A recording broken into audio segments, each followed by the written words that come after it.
guys.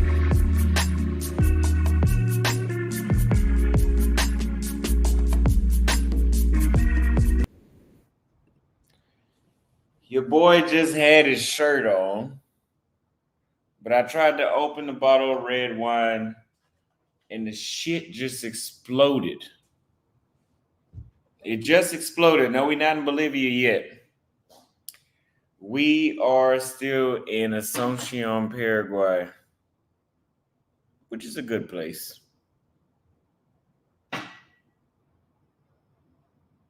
You see what I mean? The fucking cork went all the way inside the bottle.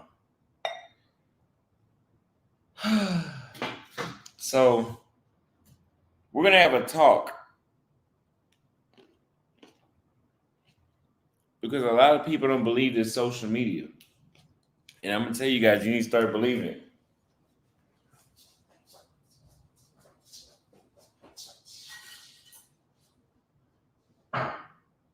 One moment.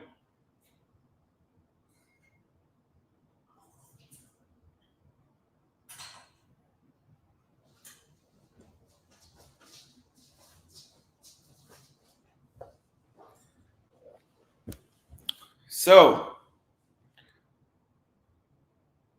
he said, put a shirt on. I just spilled red wine all over my damn shirt. Y'all don't say nothing to Andrew Tate when he got his shirt.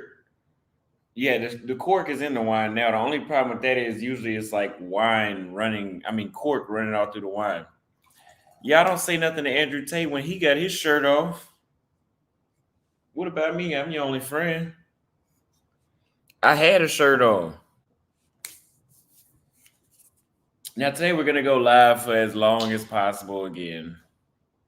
It may be 3 hours. It may be 5. It may be 10.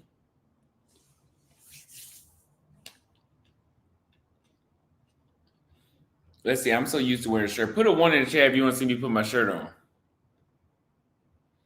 I'm going to tell you guys a story. I just got out of it. I was just on a date. Woo.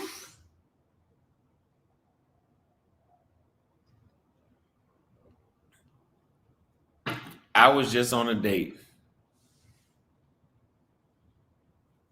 Don't hate. All right, I'm going to go put on a shirt. Because enough of y'all eating your damn feelings. So since y'all want to be in y'all's feelings, what I'm going to do is I'm going to put on the exact same shirt I just spilled wine all over. That's what I'm going to do.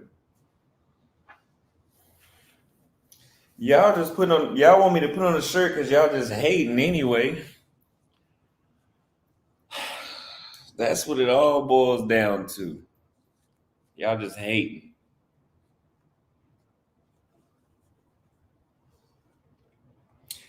But I was just on a date. Fantastic. Beautiful.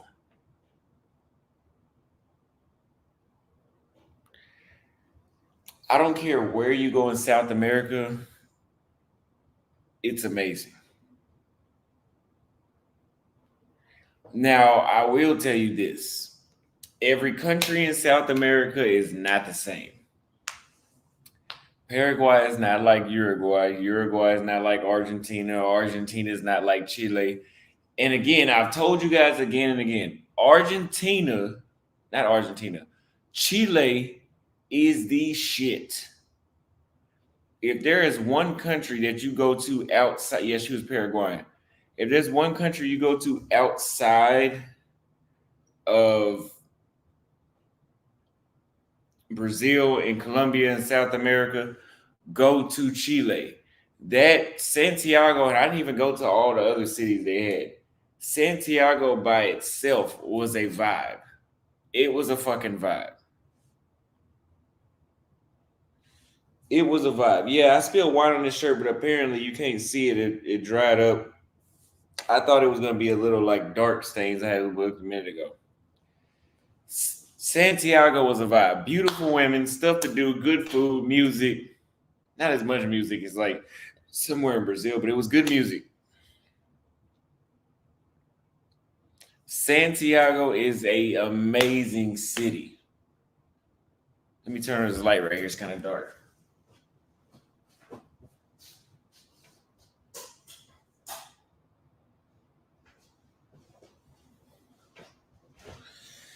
Now, today I went to the gym. I didn't take as much pre-workout, so my mind was right. I did legs. And today I was like, there's a lot of new girls in the gym today. They haven't seen these. Okay. I didn't approach nothing though. I've approached too many women in my gym already. They already know who I am. They know Austin Holloman. They don't know that I'm a YouTuber. Now, if they knew I was a YouTuber, I'd have 16 kids right now.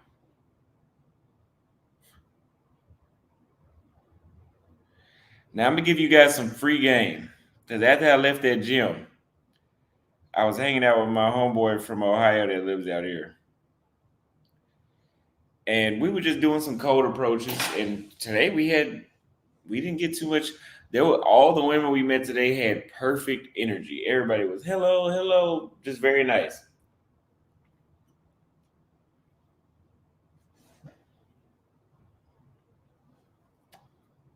Right? He told me, he said, Austin, how can you see these choosing signals before they happen? I tell you, chicks know who's around them all the time. We walking through the mall, it's a bunch of beautiful chicks. We walking through the mall, is one I'm trying to speed up to catch up to her. Latinas are not loyal. Most of them, from what I'm seeing. I'm trying to speed up to catch up to her. There's a window next to her because there's a store, but the store's windows are black. She looks over in the window. I told him she's not looking in that store. She's looking because she knows I'm walking up behind her. She wants me to approach her. Otherwise, she would be looking.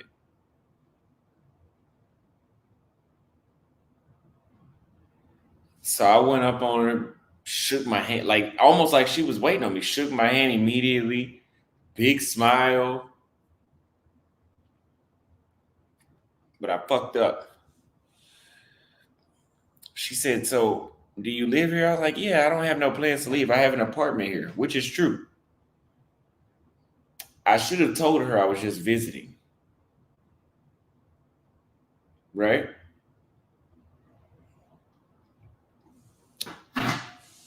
Because after I told her, yeah, I'm living here, she says, oh yeah, I'm sorry, I like you. I like you, but you're married. But I'm married. I'm like, oh, I get it. She wanted a tour. She wanted to fuck me if I was a tourist.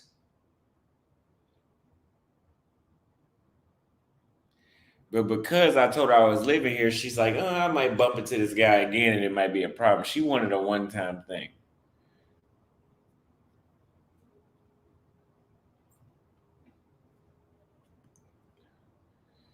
Nice, beautiful tan skin, beautiful teeth, beautiful attitude, but she let the elevator shut on me. In Latin, I'm telling you guys, in Latin America, if you get a girlfriend, you got to be extremely cautious. I've seen this in every single Latin American country I've been to. It seems like them having a boyfriend is like just them saying that shit. I could have turned it around, right? You said I couldn't have turned it around. I could have. The only thing is, she got in the elevator. She was one of those chicks that was like married, but if you pushed her hard enough, she would have went for it. So because originally when I approached her, she turned around and shook my hand, but she kept walking as she was shaking my hand. I had to tell her, stop walking. What, you don't want to talk to me? Then she stopped. Then we walked to the elevator. Then we got in the elevator. it's like I was on a time limit. Whenever the elevator came down, she was going to the elevator. It's talking to the elevator. I should have got hella aggressive and just opened the elevator on her ass.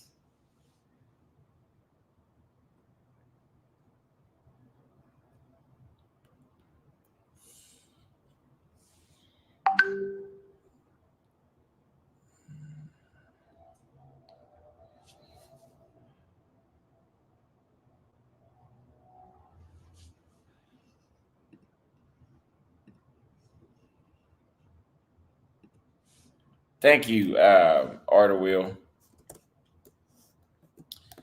Now today is January 31st.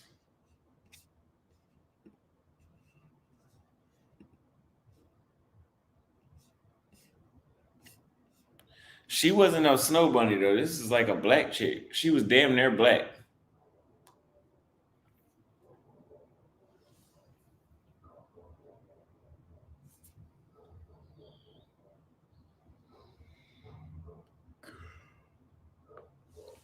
Now I'm gonna tell you guys something.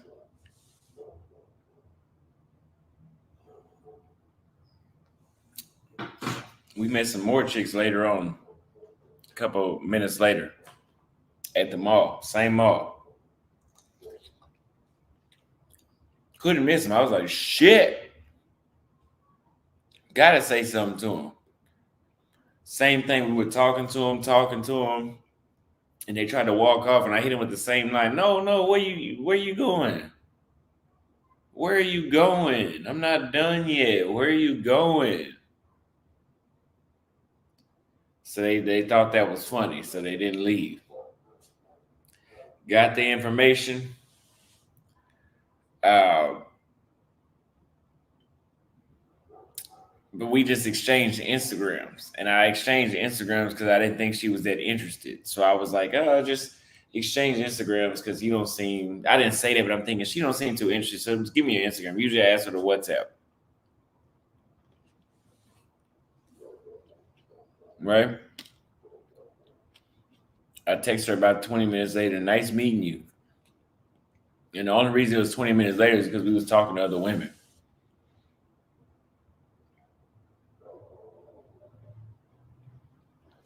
Nice meeting you. She says, nice meeting you with a big smile. So I was like, oh, she is interested. Okay. That's who I just left the date.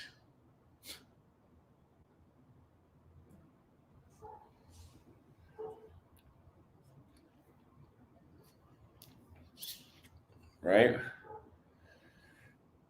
Where's your boy at? Who, Floyd?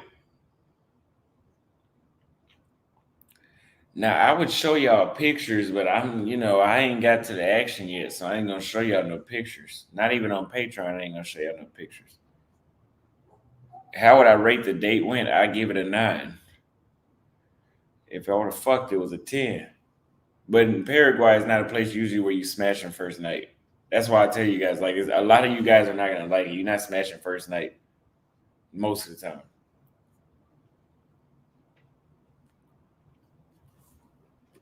But it was good because she was active, talkative, got to know each other. You know, it was a good time.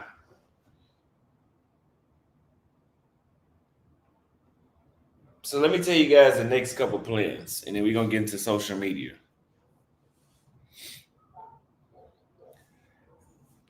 Thursday, I'm headed to Bolivia. I'm very excited. I'm coming back to Paraguay. So my third suitcase, I'm gonna try to find a storage unit here, probably the same place I'm at now.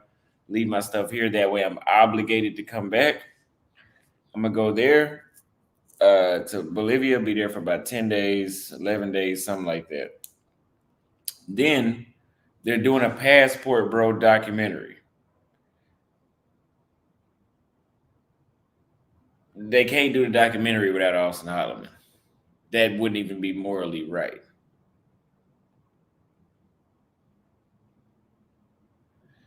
So they got to get Austin Holloman in there.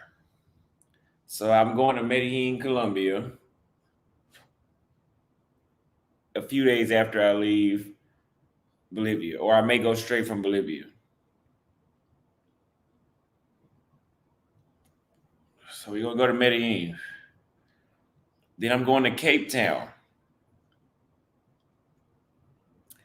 That's a nightmare. And I'm gonna tell you why it's a nightmare. The shortest flight duration time for me to get from Medellin, Colombia, or even Miami to Cape Town is 20 hours. 20 hours, which is nothing. You know, when me and Floyd and I came from Poland to Argentina, that was 36 hours of travel time. Nuts. But I'm used to that. But for me to go there in one country and come back, whew. But it's worth it. I'm gonna go out there. We're gonna experience South Africa. I was thinking about doing Madagascar, but most likely I'm gonna come back here straight away. And I'm gonna tell you guys why I'm coming straight away. I'm going back from South Africa, Cape Town, to Cali, Colombia. The reason I'm going to Cali, Colombia is because I have subscribers that have already put down a deposit to hang out with Austin Holloman for the weekend. If you guys don't know, if you're not part of my email list, I've sent you guys an opportunity wherever I'm at in the world. If you want to come hang out with me for 3 days straight, meaning that you and I hang out, we go kick it the entire day for 3 days. You have to book a consultation because I'm not gonna hang out with all of y'all. I'm not gonna hang out with all of y'all. But you gotta book a consultation and we'll hang out together. You can pick my brain and ask me any questions you want to know for that weekend. And then you tell me how it was so I can leave a review for the next person that's interested. I have to come back to Cali, Colombia for that.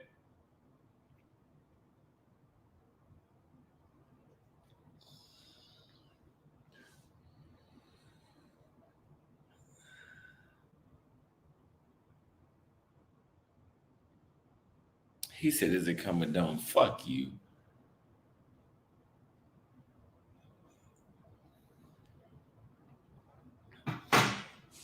Got 204 people.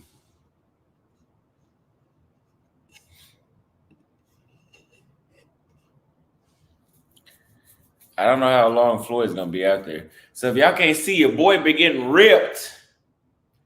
That's been the carnivore diet. I've only been eating chicken and steak, no sides. Somebody said, "Don't be scared of cold approach either." Now the whole point of you guys coming to hang out with me is whatever you want it to be. Like if you want to learn about the YouTube game and stuff like that, stuff I've learned, so be it. But other than that, I'm breaking your fears of cold approach. Because if you guys have hung out with Austin Holloman, you know that I'm the perfect wingman. I'm not scared of shit. I'm not scared to say shit. I say stuff that makes everything better. I'll approach anything. I'm your perfect wingman. Trust me. I can confidently, I can get on the what do they call it? The press secretary. I can stand in front of their desk and say that in front of that podium, and I can tell you guys. Check this out. If you guys are really, really thinking, and somebody just left a comment. If you guys are really, really thinking, you guys know that pretty much everybody's channel I go to that's in this travel space, if they interview me, their video would do great. And they can get free game from me in person. I give people free game when I meet them in person.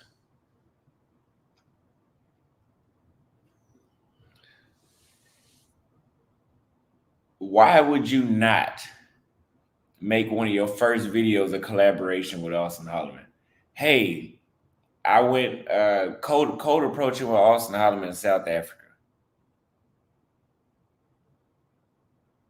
You can have a woman in your thumbnail and you collaborate with a YouTuber.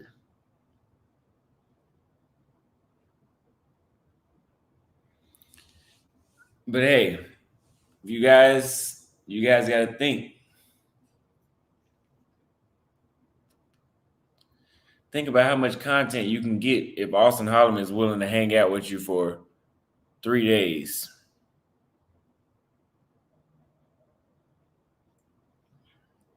You can record as much as you want to. You can record me eating. I don't give a damn.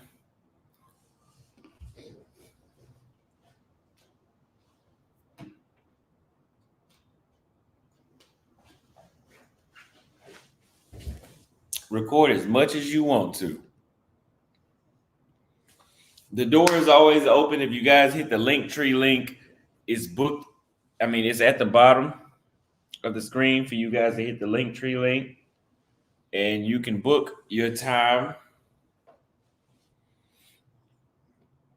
and date. We'll do a phone call. Somebody asked if you want to hang out with me for 3 days, you can learn as much as you want. You can be in person, take as many photos, take as many videos. It's gonna run you a stack. I'm not even gonna lie to you.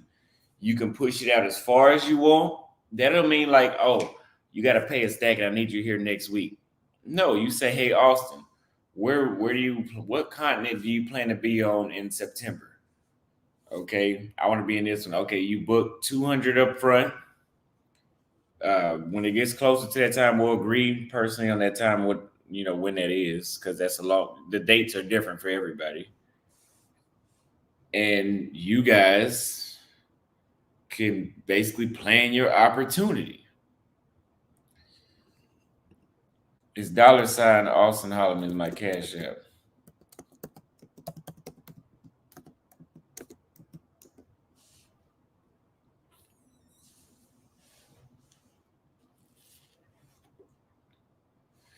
My last meal today is usually fruit.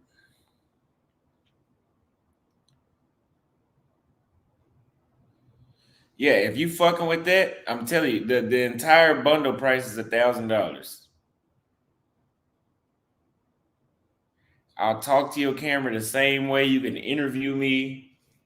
You can interview me. We can go play. We're gonna hang. The thing is, we hang out as if you're my wingman. We're gonna hang out together like you're my wingman. We're gonna go to the mall. I'm gonna make you talk to women. 3 days, whatever country that I'll be at. Like for right now, like the reason I'm coming back from South Africa to Cali is because my client, my subscriber that wants to come to that wants to meet me wants to go to Cali. So I said, okay, we can go straight back to Cali. Let me add my banner at the bottom.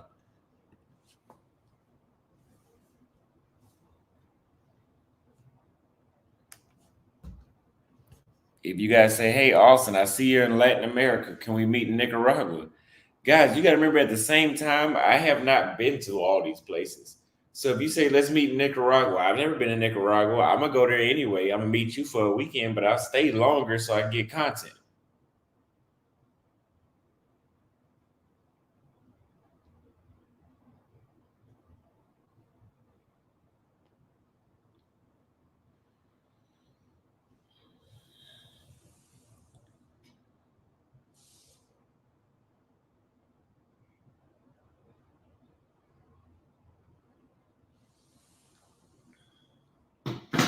We can meet in North Korea for 100 grand. I swear to God, I'll go for 100 grand. I'll risk it at that. For that, I'll risk it.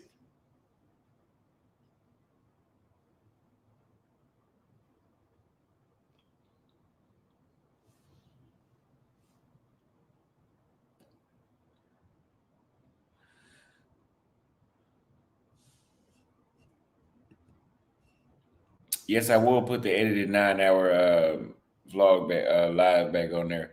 It's on Patreon right now.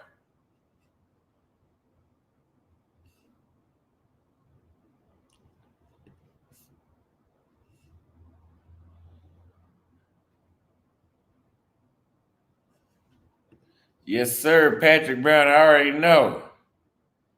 Let me know what's going on. I'm gonna tell you guys again. Chile is where you guys need to be at. Chile is the fucking move. Every time I look at this photo, every time I look at this photo,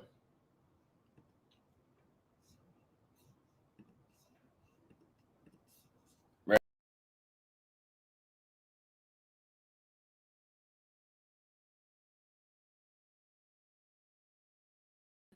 Every time I look at that photo, I get memories of what a good time I had while I was in Chile. I had an amazing time in Chile.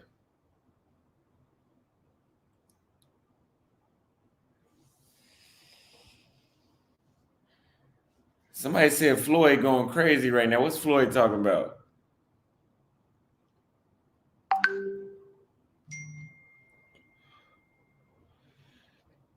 But yeah, you guys, I highly advise you guys meet me. I've learned a lot these past 15 months. I know a lot of people all around the world now. If you really want a head start on your YouTube channel, if you want a head start on your travel experiences, meet with me for a weekend. That's all you need. You can have the Floyd experience. Believe it or not, Floyd paid to meet me. That's how me and Floyd ended up hanging out. He paid to meet me. We just ended up, he just never left.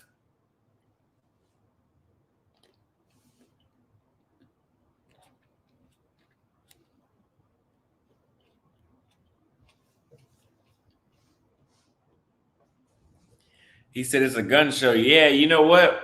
And that's from my favorite tailor in Nairobi, Nelvin Chuman. He made the shirt. I told him make sure that it stops right here. It's tight enough. But you got to put in the gym. It can't just be the tailor though.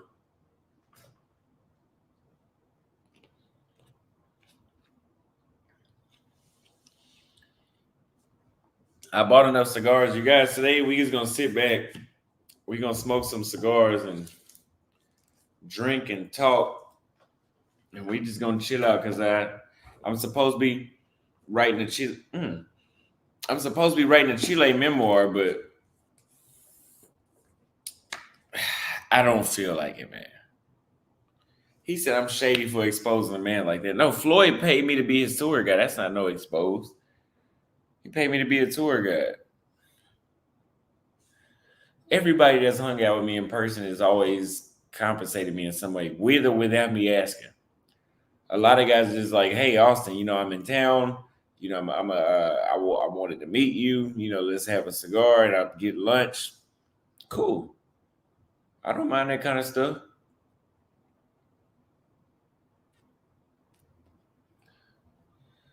But just if you guys see me on the street or something, like I'll speak to you. But for me to just hang out with somebody all day for free when I have like work to do, that's just not considerate.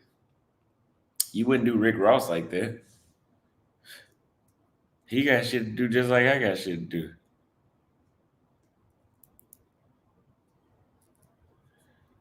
Put a one in the chat if you want to watch Florida. Put a two in the chat if you guys want to sit back and talk. Ask me anything.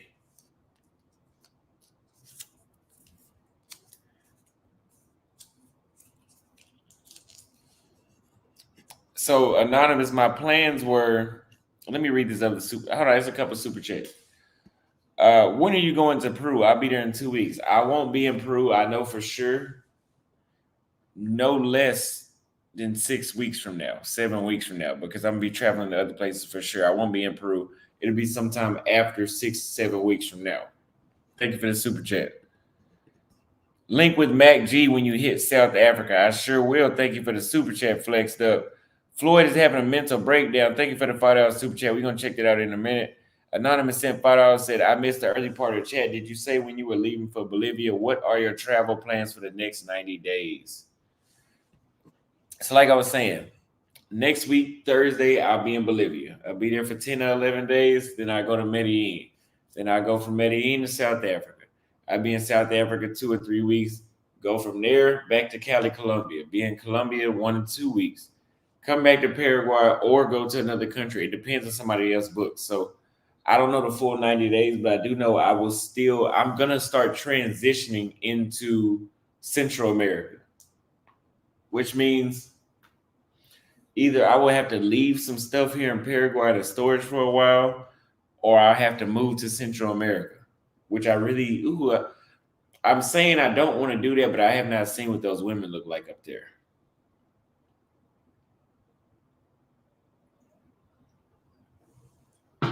I have not seen what those, because who knows? I might see those women in Central America, and I'd be like, yeah, let me go get my stuff from Paraguay and go back.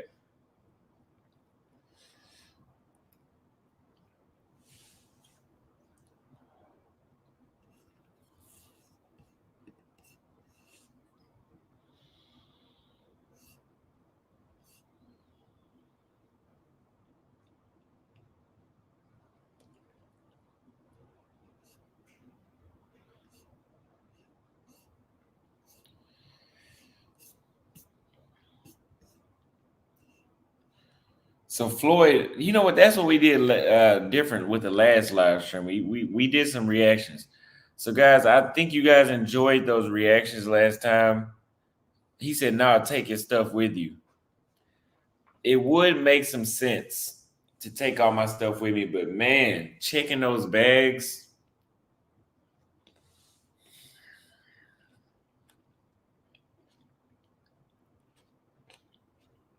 checking my bags, man, because I had to buy tickets with basically.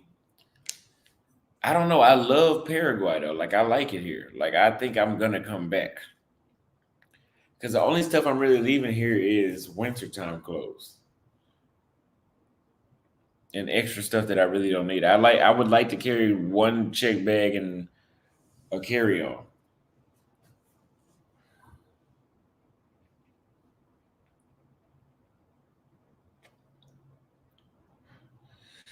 Paraguay is a good spot, man. It's a good spot for me.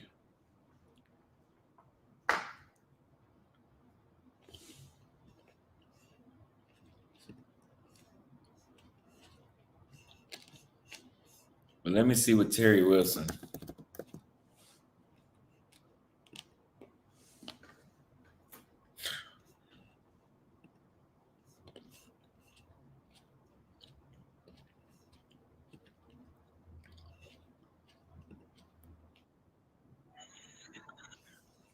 So today, yeah, my drone is a lost investment. Kenya, they basically took my drone, man, and that would have been good to have in Chile. Oh my God, that'd have been good to have in Chile to see those mountains from the drone view. It's bullshit, man. They took my drone.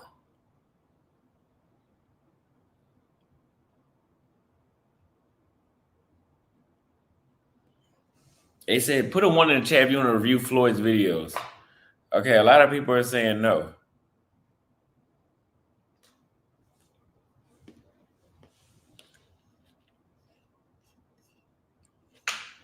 Okay, nobody wants to watch Floyd. So the Art of Will, could you please send me some reaction videos to react to? What are some videos that you guys want to see me react to?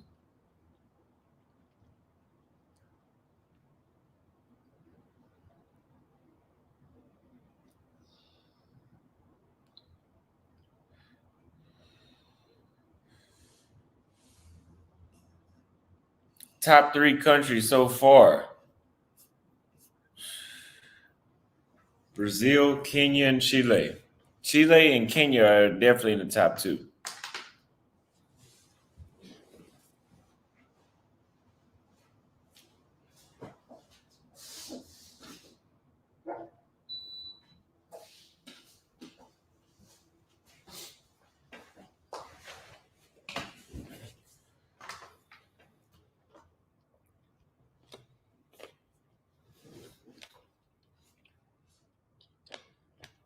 He said Floyd tweaking out right now. Let me see. I want to see what Floyd talking about.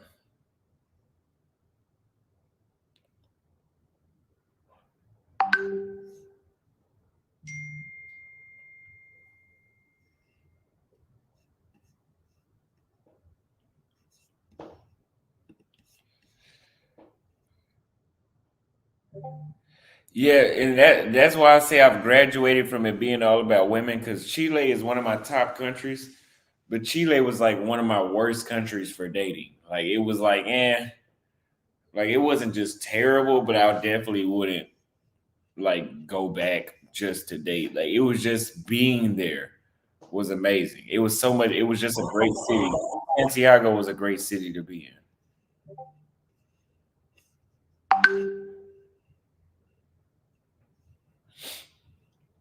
So let's watch this video that the Art of Will sent to react to. Thank you very much, sir. Desculpa. Não, só te avisei, se ele visse, eu ia parar a gente. Hold on.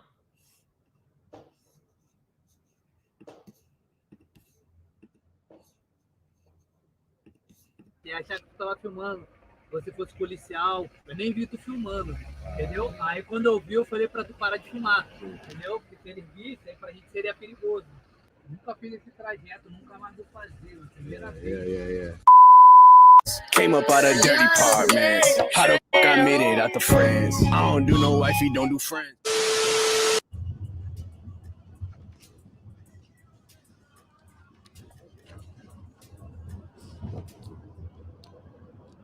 So this is that global CZ guy that said there was no love in Brazil. He said it was dangerous for black men in Brazil, which I 100% disagree with. But let's go ahead. Oh, Anonymous wants me to before hold on, let me get into this. Before we continue reviewing Global CZ's video, let's talk about some of these tweets that I put up. Because I woke up this morning and I was on fucking mode. I woke up this morning and I was on fucking.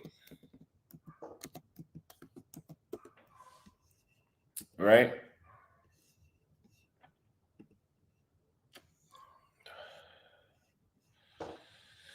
We're going to review some of my tweets. Fuck that video.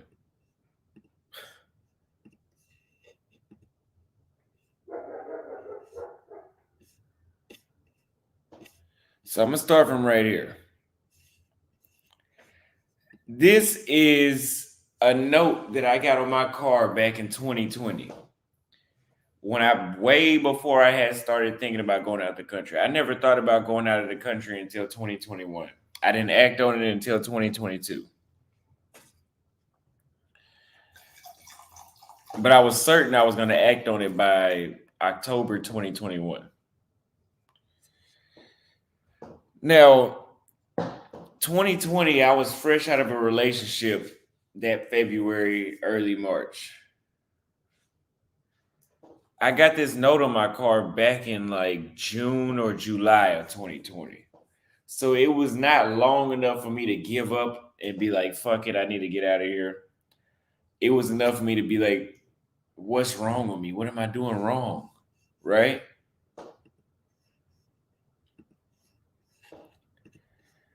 So I got this note on my car.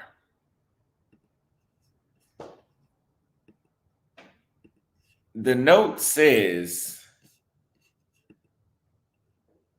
hold on.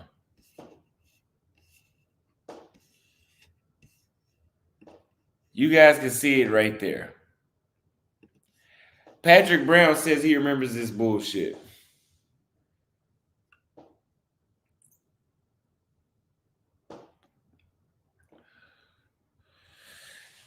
It says, I've closed your door.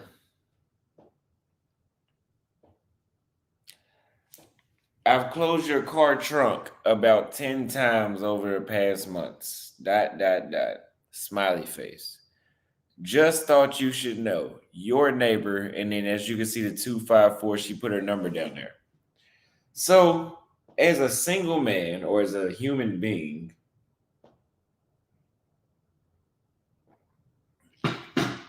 reading this shit, you would know somebody's flirting with you. So I'm all excited, like, ooh, who the fuck left this note on my car? She's into me. Like, she left her number. She been paying attention. She knows whose car it is.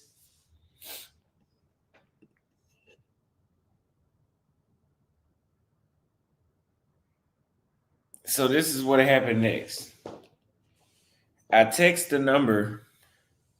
Hey, I seen this note you left on my car. Thanks for closing my trunk. I think this is what I said. Thanks for closing my trunk. Send a picture so I know who I'm talking to.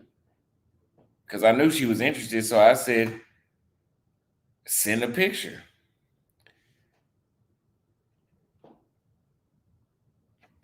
This was like, a lot of dudes would consider this a 9. Or some dudes would even say a 10. Because I was showing my clients, like, man, this bitch left a note on my car. Let me see if I can find this picture.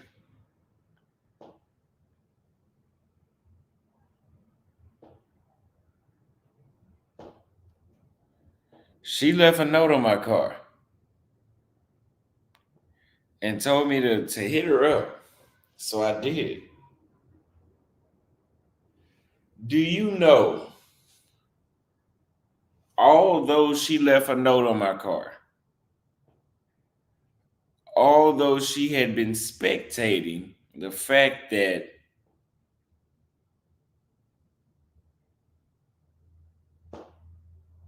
my car trunk was not closing, her text was spaced out 5 hours apart every single time she texted me. And then I tried to call her. She would never answer the phone, be like, hey, I'll call you back. I tried to book a date. She never had no time to meet up. Come to the house. Couldn't do that either. Why the fuck did you leave a note on my car then, bitch? Leave me the fuck alone next time. Just keep shutting my trunk and shut the fuck up. How about that? Did you think of that? I get pissed off thinking about this bullshit. And then they gonna say it's my fault. How the fuck was that my fault?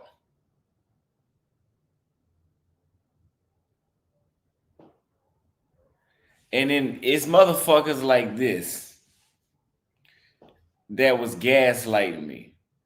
It was just acts of kindness. She should have just said thanks and leave it like that. Let her chase you.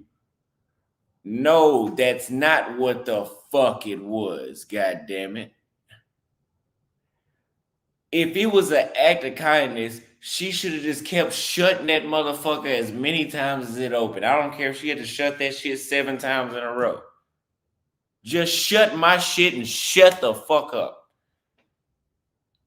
That's what I want you to do when you shut my trunk, motherfucker.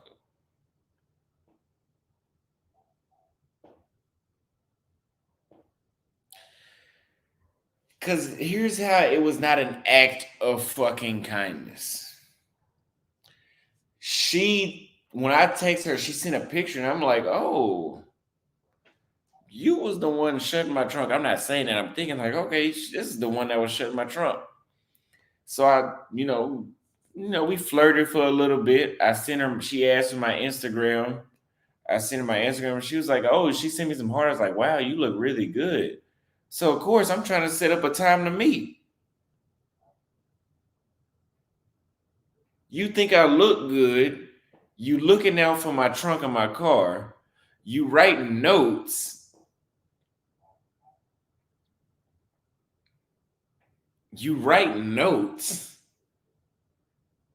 And then you put your phone number on the note with a fucking smiley face.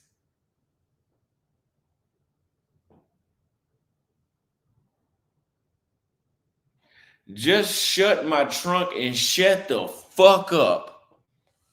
That's what I want to know. I mean, that's what I want to say. That's why I just leave me the fuck alone. Just leave me the fuck alone.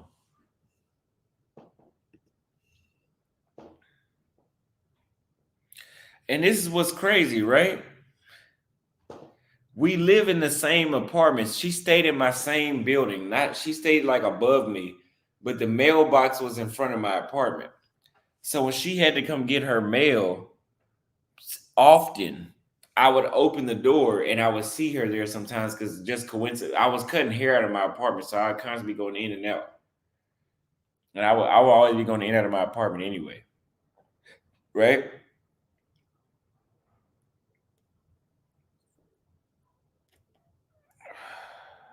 Let me tell you something right here. Let me go get to this in a second. So now she's made it awkward, which I didn't get. It wasn't awkward to me because I didn't give a fuck, but I know she felt awkward. So when she would see me, she'd be like, "Oh, hey." So I'm cordial, I'm not gonna be fucked up in my feelings about it. I'm just like, "Oh, hey, how you doing? Good, good." I keep walking. I'm not gonna be like, "Oh, bitch, don't talk to me." I'm not gonna do that. I'm not gonna fuck with you. I'm not gonna fuck with you. But I just be like, "Oh yeah, hey, all right, see you later." I'm not about to fuck with you. So I fuck around and give a bitch a head nod, just nod her. Hey, what's up? Cause you ain't talking about shit. Now we got this troll, HM Gaming right here. This is a troll.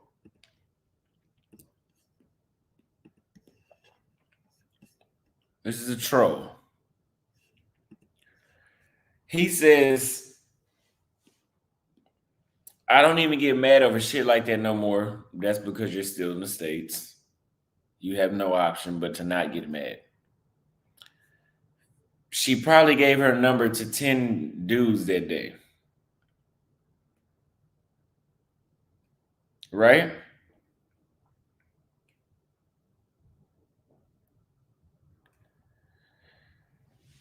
I don't give a fuck how many options she got. Because I had another note from another chick in the same apartments. And I actually got to meet this one. And when I went to go see her, she fucking ignored me. Fuck the United States, man. For real. Not fuck the United States, but fuck that dating culture over there. That shit is crazy. And the reason that I was tripping was because, like, if a chick did that here in Paraguay, Uruguay, Chile, Brazil, like, it's like, whatever. Like, sometimes nothing has ever happened like this abroad. Nothing has ever happened like this. Have I had games played with me abroad? Yes, I can. Like, less than 10 chicks out of 19 countries have played with me like some shit that I used to complain about in the States. But the thing is, abroad, there's so many chicks that are not playing games, that are on the same page as you, or that just have some fucking common sense. So when you see stuff like this, you just like, okay, fuck her. Like, she don't know what she want to do. Fuck her. In the States, when you got so many chicks playing games, you can't just brush that shit off, because you gonna brush it off, go to the next bitch, brush her off, go to the next bitch, brush her off, brush her, and it's like, what the fuck am I doing? Versus I could be in Brazil, win, win, win, lose, win, win, win, lose, win, win, lose, lose, lose, win, win, win, lose. And when I was in Texas, that shit was lose, lose, lose, lose, lose, lose, lose, win, lose, lose. How the fuck can you not complain about bitches playing games when that scenario's like that?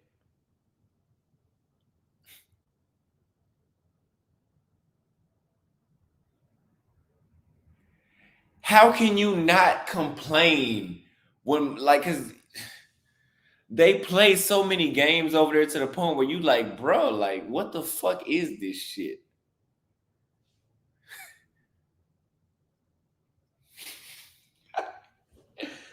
That shit is crazy even thinking of. I cannot believe I dealt with that shit, man. Man, look.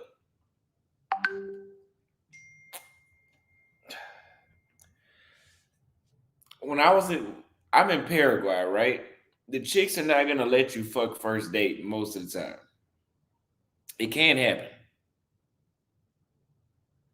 But 9 times out of 10, you're not smashing first date, but you will get to at some point. I can tell you that. Right?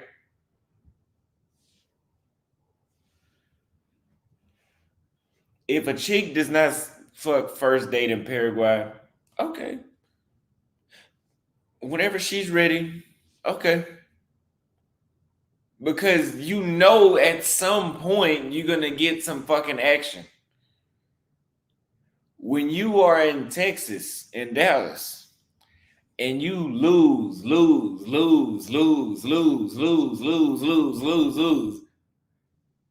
by the time you get to this chick, you take her on a date, she might be a good girl, but you done got fucked over so many times. You like, look, if she don't come out that pussy today, man, I'm blocking this bitch. That's where I was at. I got fucked over so many times. I literally got to a point where people was asking me, like, how many days do you take a chick on without her smashing? They was like, 2, 3, 2 or 3. I said, if that bitch don't fuck the first day, she not gonna hear from me ever again. Now, Brazil, and other places, they don't have to fuck first date. They don't have to. Because I know at some point it's gonna happen. When I was in Dallas, it was like, bruh.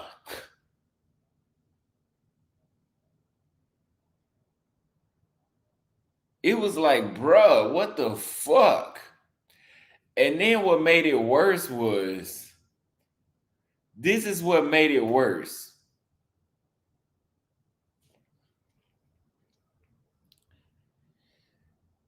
Dudes will meet you and they be like, man, I know you get all the hoes. And you be like, bro, would this motherfucker shut the fuck up?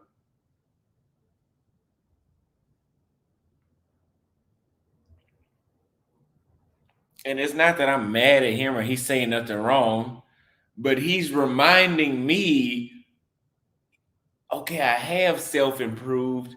Other men can even think that I should be winning. And I'm fucking not.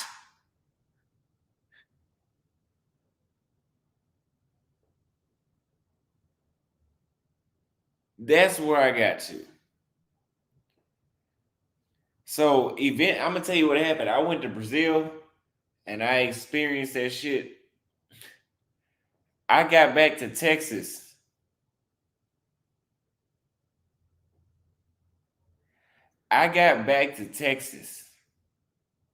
And I literally was telling chicks, look, I'm not even gonna take you on a date. Either you fuck today or that's it. If that's not cool with you, I'm all right. I'm gonna go back to Rio. Fuck y'all. I don't have time for this book. This date gonna cost me $80. I'll be in Rio for a week and I can date every single day of that week for $80. A different chick or the same chick. So either you're gonna give me some pussy today or you can get the fuck out of my face. That's what Rio did to me.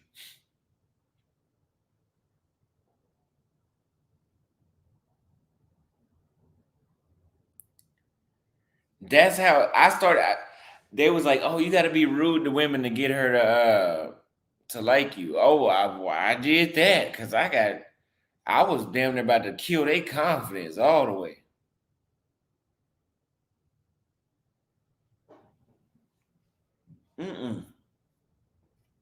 I'm not saying I wasn't getting nothing while I'm in Dallas, but shit, I'm not gonna make it seem like I was winning like a motherfucker either. Cause you think dudes, oh Austin, I ain't never got a chick. A chick ain't never left a note on my car. It don't mean shit.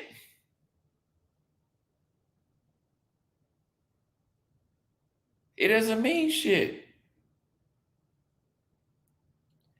Even when I remember when I got back from Rio, when I went to Rio for 2 weeks. This was June of 2022.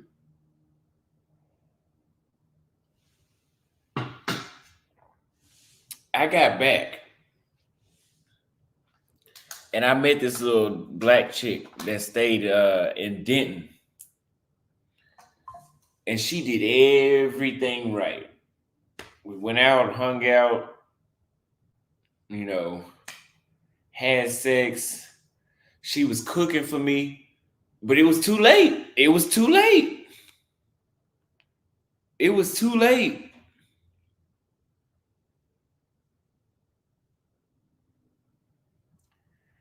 I had just did a total of 3 weeks that year in Brazil. You couldn't, there was nothing in an American chick she couldn't even like stand at my feet and pray at my feet like I was her master and she was my servant. She couldn't do anything to convince me to fuck with them again.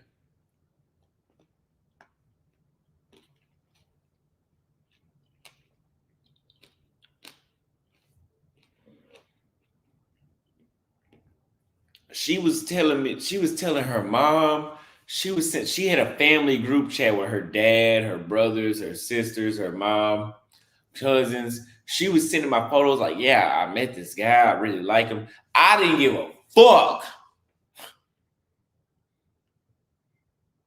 I didn't give a fuck about none of that shit. That's around the time when I started getting on TikTok and I was talking shit about American women. I was still talking about her and she was in denial. She's like, yeah, I know you're not talking about me. I'm talking about your ass too. I'm talking about all you motherfuckers. Believe it.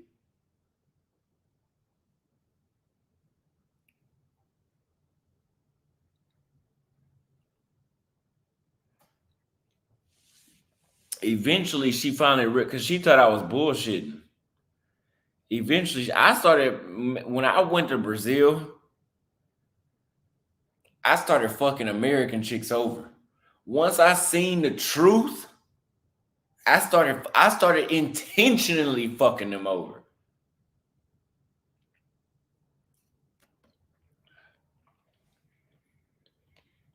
I told you guys about it was a chick in Houston. She worked in like a judiciary.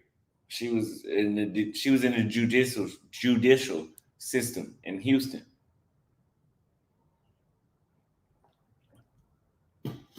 One of my clients, he was also a good friend of mine. He was having a graduation party in Houston. I promised him I would go to his graduation.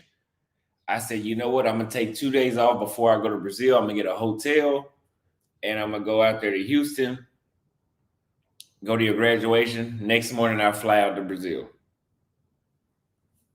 I booked my tickets like that.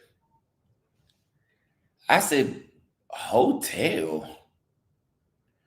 Let me find somebody that I can spend the night with. So 2 weeks before, or it was like a week before, I'm looking through Instagram. I know how to find women very well. I'll Google what's the best restaurants in Houston. Type them in on I type them in on Instagram, search, swipe. Oh, she look good. Flirted with her a little bit. And then I hit her a couple days with it before, like, hey, so I'm going to be in town. My client's having a graduation party. Yeah, I want to see you. I made sure the tension was sexual so she would get the impression that I was going to come over. So I pulled a okie doke on purpose. I showed up to Houston with no hotel, nothing, just my bags to go to Brazil. I said, hey, can I leave my bags at your crib? Yeah. Left them there. Like, yeah, I'm gonna go to my client graduation party. I'll be right back. Left my shit there, went to his party, told her to come pick me up at the restaurant that we was at after that. She picked me up at the restaurant. We went and had a drink, spent the night, fucked her, went to the airport the next morning. She asked me, why I was in Rio, like, you ain't out there for women, are you? I didn't give a fuck. I said, nah, I knew when I was lying like a motherfucker. Because I'm intentionally trying to be an asshole now.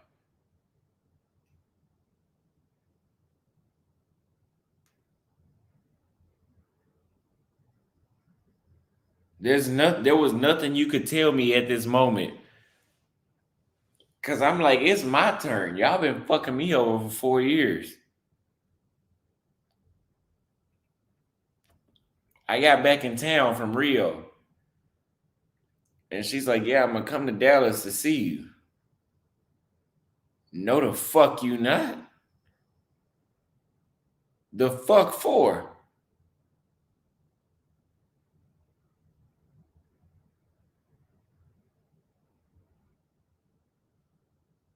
The fuck you want to see me for?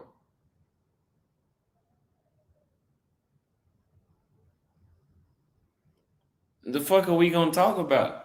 Nothing. I'm speaking Portuguese and shit.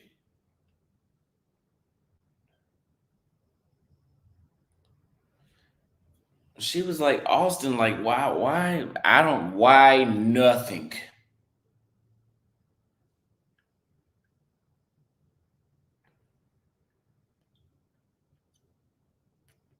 I didn't give a fuck. Now, nowadays, would I do that? No. Nowadays, no. At back then, I had like that's why when I got to Brazil, I was talking so much shit about American women. Because I was so shocked by the cultural difference. I had a vengeance. I had a fucking vengeance. I gotta get back. I gotta get back at him.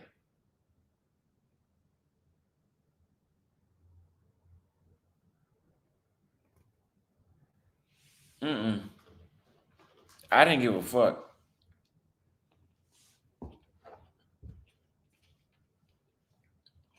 They don't give a damn when they hurt y'all feelings.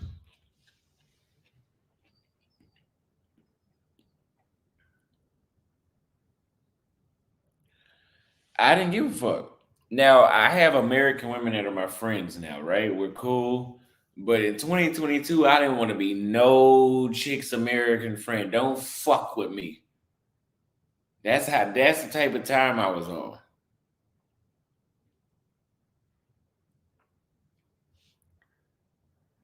They said the universe don't forget. Fuck the universe.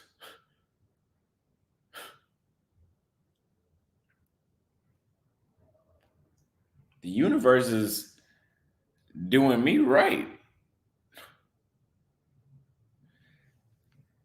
But yeah, no, at the time, I was a little um I had a state of vengeance. And then around January, February 2023, I was like, maybe I've been gone long enough. I don't have to I don't have to have a chip on my shoulder towards people that don't know me. So I met a chick in Tanzania, and we're still good friends to this day. She DM'd me this morning. We talk not as much as we used to when I was in Africa, but we talk. We're cool. I talked to two American chicks on the phone when I was in Uruguay. One of them was a fucking smart ass, and the other one was not that far off from her. But, you know, I'm just letting them run their mouth. I'm not really interested. I'm not, oh yeah, because I'm like literally telling them, like, yeah, if I ever come back to Dallas, if I ever come back, we can meet. If I ever come back, you know? Now in 2022, I'd have been trying to clown their ass, like, bitch, like, what the fuck do you want? Like, I'm in Brazil right now. Like, you need to mind your own business. Like, leave me the fuck alone. Stop calling me. That's how I felt in 2022. Right now, I've drank with American women. I've hung out with them. I've looked out for them. No hard feelings. But at that time,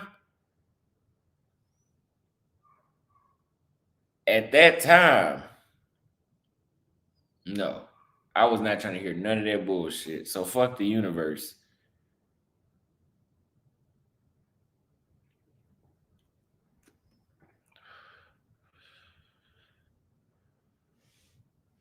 Yeah, no. Essentially, I was doing the same shit they was doing to me.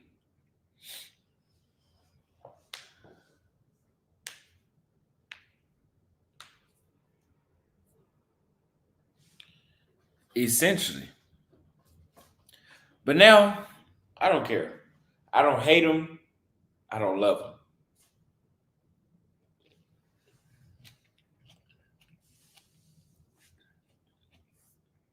They said you still hurt. That's why you haven't gone back. I ain't going back because I don't want to go back. I ain't going back. Let me tell you something, Anonymous. It's not that I'm still hurt. What the fuck am I going to go back for? For what?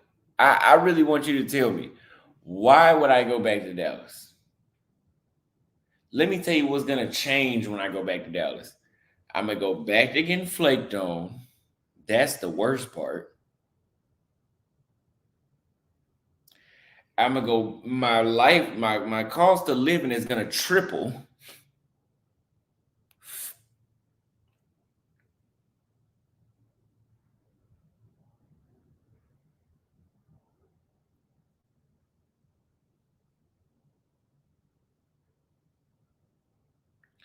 My cost of living is going to triple. That's the main one of them right there. My cost of living is going to fucking triple. The food I eat is going to go down the fucking drain.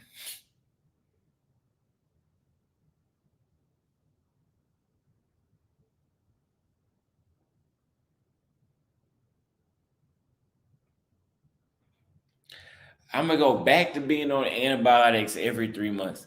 Do you know, before I left the United States, I was on antibiotics at least one time every 3 months. I have not been on antibiotics in 9 months. Just coincidentally, living outside the United States, I've not been on antibiotics. I have not been sick. It's not even just women, dude. Why would I go back?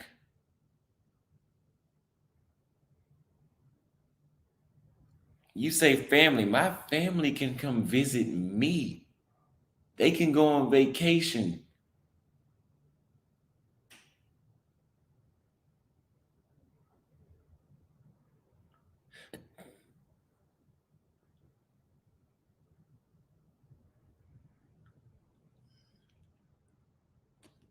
I was on antibiotics every 3 months because I would get sinus infections.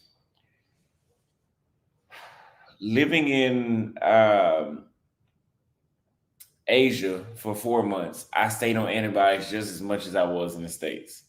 When I went to Africa, I wasn't on antibiotics ever again.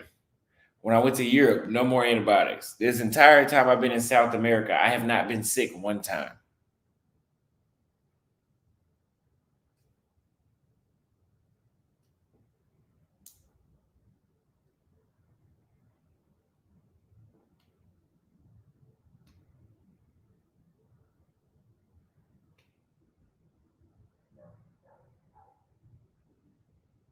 So fuck the universe.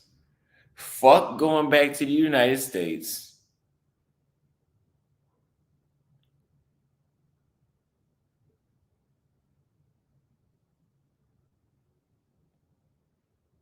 No, I have not. I have not. I need to go get regular checkups. I have not been getting regular checkups. I haven't been to a doctor for a checkup in like what 7, 8 years.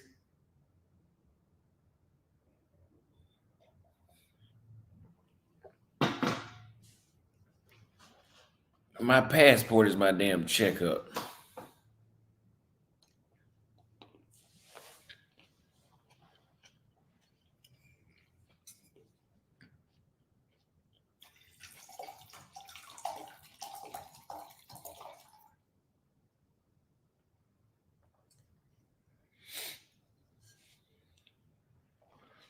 I have health insurance. Don't need it. I have health insurance. Don't need it.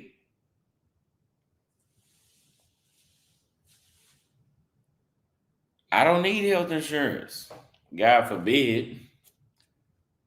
For little shit, I don't need it. Now, a broken arm or something, yeah. But like getting sick, I don't need health insurance.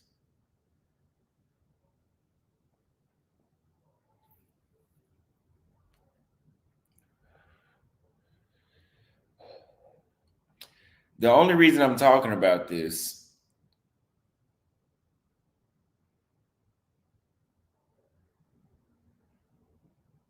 is because Anonymous asked me to review my tweets and I put this tweet up.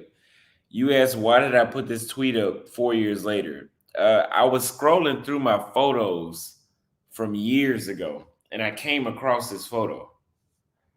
And so I was like, oh shit, I forgot about this. Let me post this. I had just seen it the other day.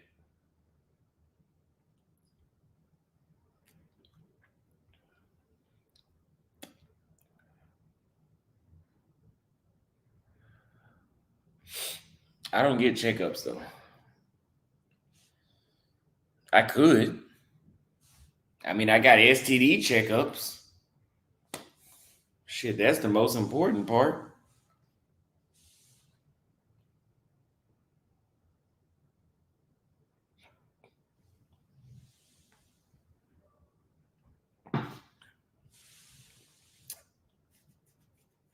Y'all talking about y'all talking about STD checkups, or y'all talking about checkups for my liver and shit like that?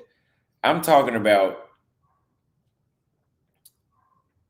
I've gotten checkups. I stay up to date with my STD health. But like me, the doctor grabbed my balls and telling me to turn my head and cough. Like I haven't done that in a while.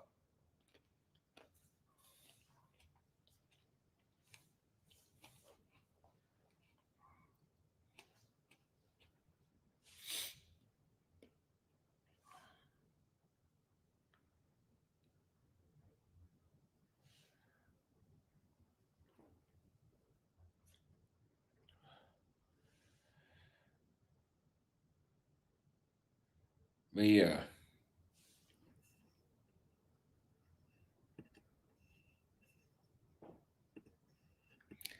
Elder Wood, thank you for the $5 super sticker.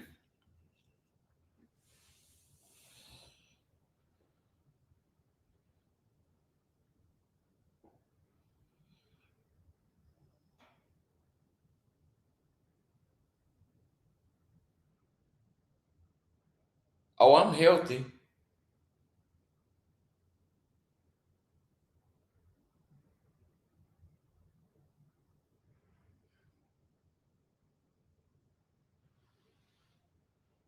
I'm healthy.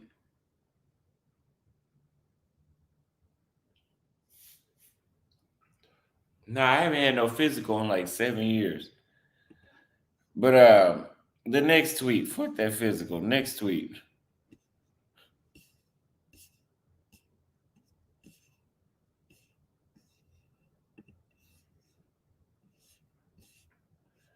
But what I'm saying is, you got this tease Fuck that shit. I don't even want to talk about this shit because I'm gonna start talking crazy in a minute. Let me go to the next tweet. Now, when I was at the gym this morning,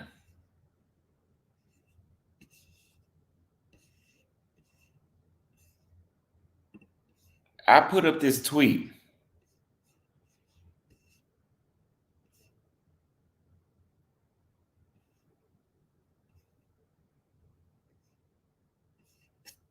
This motherfucker talking about cancer.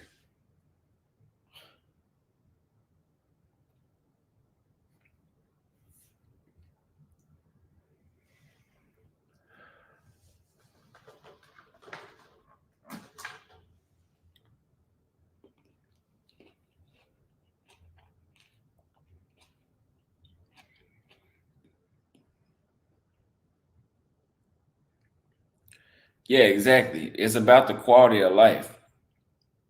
If my quality of life is better elsewhere, why would I go back? It's not that I'm bitter. It's not that I'm bitter, because if I was bitter, I wouldn't be able to speak with American women when I see them out. I would be rude to them for no reason. If I see one, it's like, oh yeah, hey, how's it go? Like Marlo was an American woman. Like she might have been from Sudan, but she was saying cap and calling me bro and the slang. It was very American. So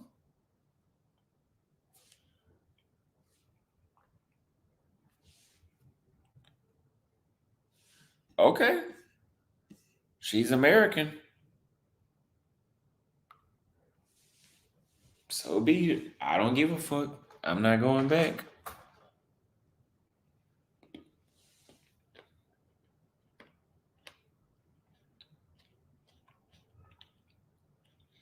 He said you said fuck them for no reason. Yeah, I said that was in 2022. It's in 2024. Listen to my damn fucking monologue. Y'all motherfuckers wasn't listening. I could tell by how y'all was responding in the comments. Y'all wasn't listening.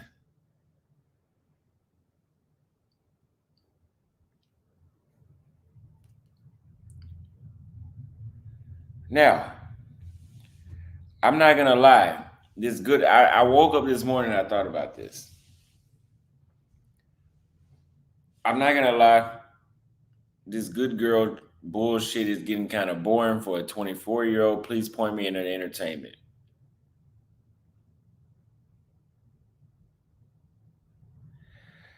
What do I mean by entertainment? Basically, in short, I'm sorry. Point me to where the fun girls are at. Point me to where the party girls are at. I've sat in Paraguay long enough. I'm 24 years old. I'm not ready for a fucking picket fence and a family and to sit around and not do shit every day and go to fucking soccer games. I'm not ready for that shit.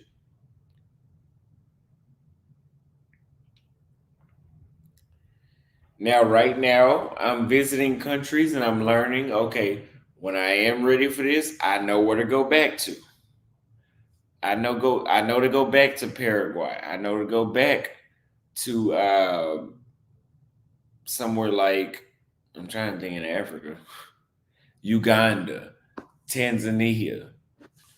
I know to go back to those places to find women that I can take serious.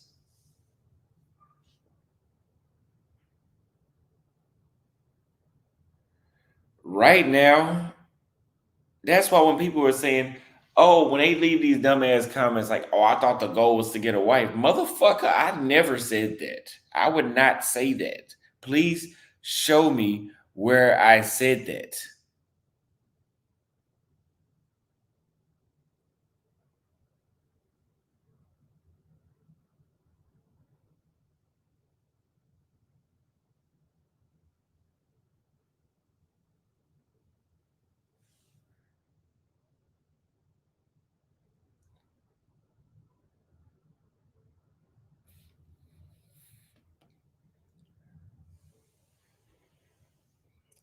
Because the reason I thought about this was Like, for example, the date I went on with the chick that I just went on, she was cool, she was smiling, she was laughing, she was not traditional. She was not American modern, but she was just a decent woman to be around. Point me to the fucking entertainment. The same way these bitches want to be entertained, I want to be entertained too, motherfucker. Oh, I want a guy that's funny. Motherfucker, I want to laugh too. I'm not a fucking clown. What you think I'm about to make you fucking laugh all the goddamn time? Fuck I look like.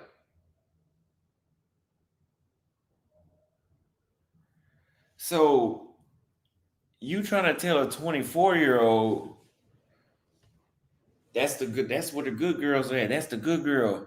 That's the good girl. Good. I'll write that shit in my journal and I'll come back to it later, motherfucker. Not right now.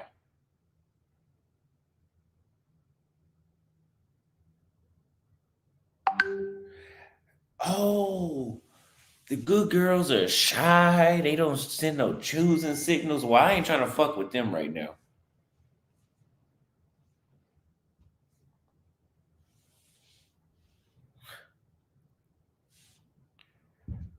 Today was a good day.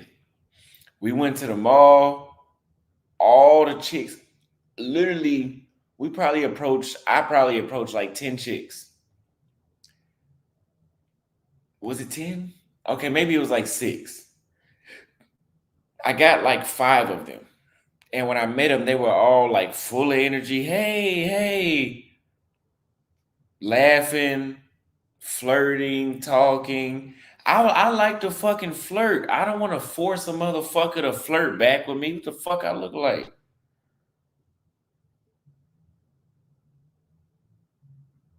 What about me? Shit, I ain't trying to motherfucker again.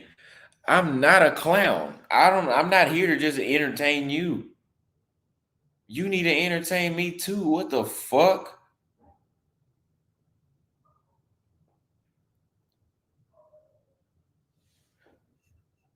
Trying to force that shit on me. You want a woman with experience. Yes, exactly. You want women with experience. Yes. In your 20s, why don't okay, if you're a man in your 20s and you're still figuring out life, why the fuck would you go get a woman that's still figuring out life? The same reason that older men date younger women because the younger women don't know shit. They go get with an older guy because he has experience, as they claim. Same shit. And I'm gonna tell you why I started thinking like that as of yesterday.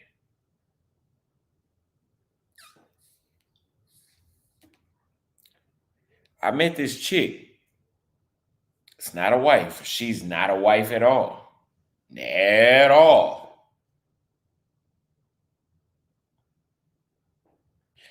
She's not a wife at all. I'm emphasize that.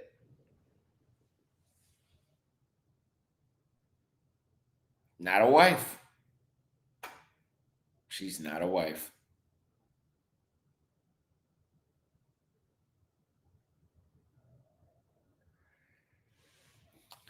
We went bowling.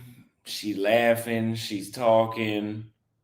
Laughing the whole time.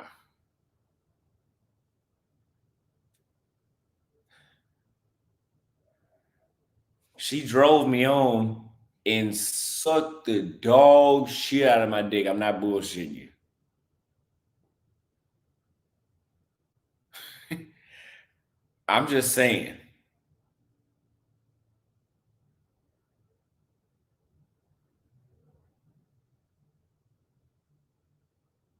Blew my mind.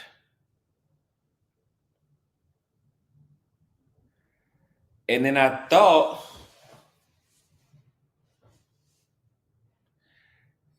this is why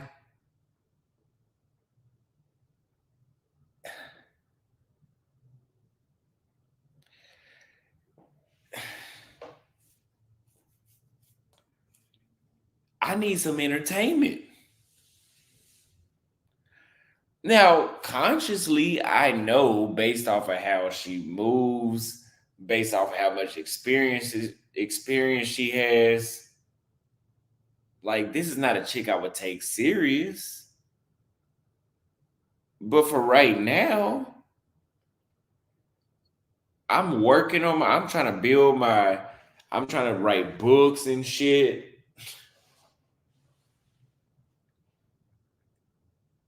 When I get outside and I go on a date, I want some action. Y'all over there in Colombia talking about, oh, y'all getting flaked on 6, 7 dates. Fuck that shit.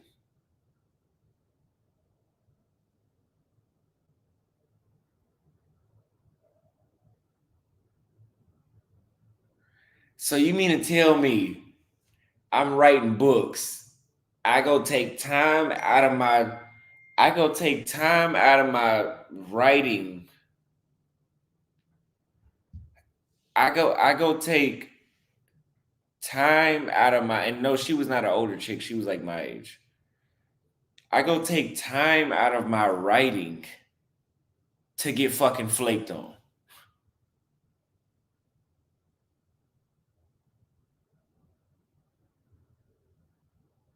No.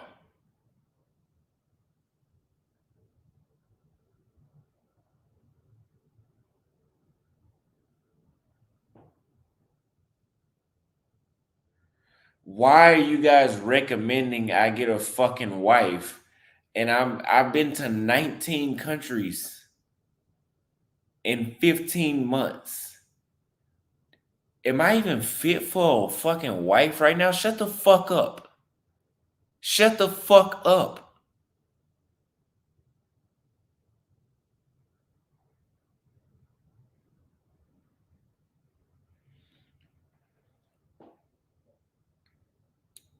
Who the hell would marry somebody that's gonna be gone there all the time?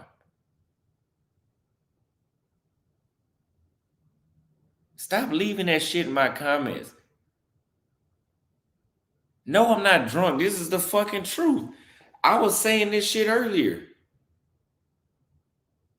I was saying this when I was at the gym. These dudes keep saying, settle down. Settle down? Do y'all want to see travel content or not?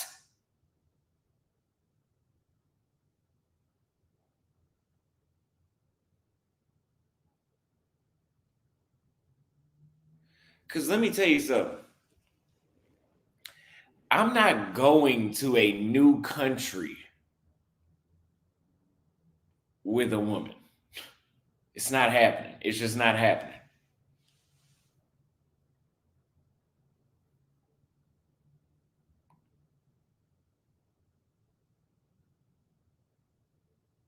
It's not happening.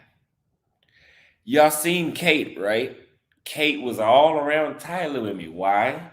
Because I had already been to Thailand. I know what Thailand is like. Okay, I can get with this chick, stay with her. It's time to go to the Philippines. Sorry, I don't know what's over there.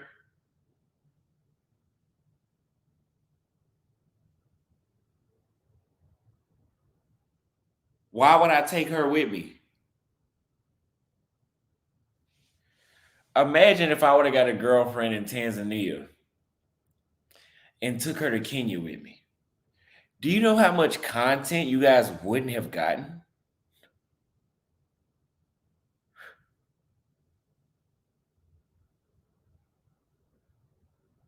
Y'all want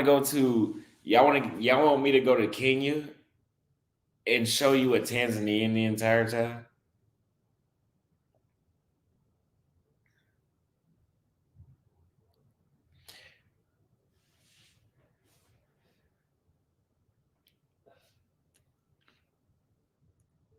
I went to college too. I went for 3 months though.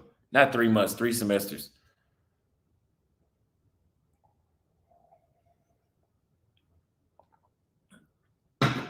So when y'all be seeing these chicks on my videos,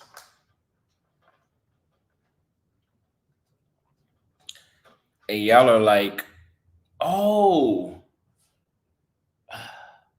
That's a good woman, Austin. Don't fuck her over. Here's her Instagram. You want her WhatsApp? You can have her.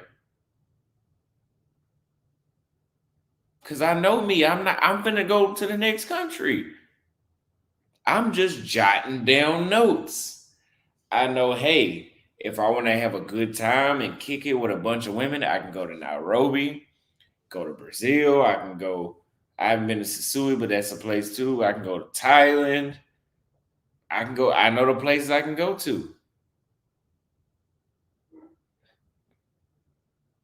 If I want a wife or some shit, I can come to Paraguay. I can go to Uruguay. I can go to Chile.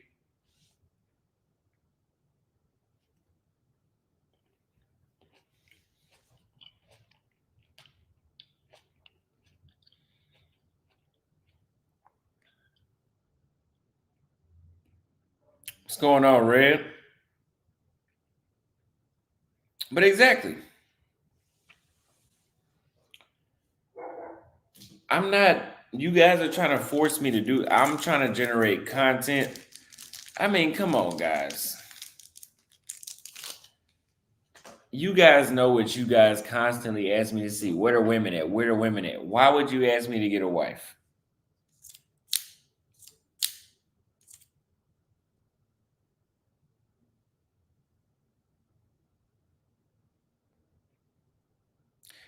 Where are the women at? Where are the women at?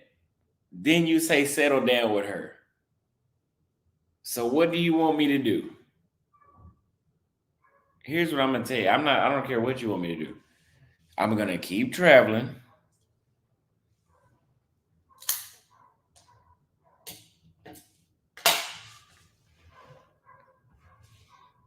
I'm gonna spend my 20s doing what I'm supposed to do.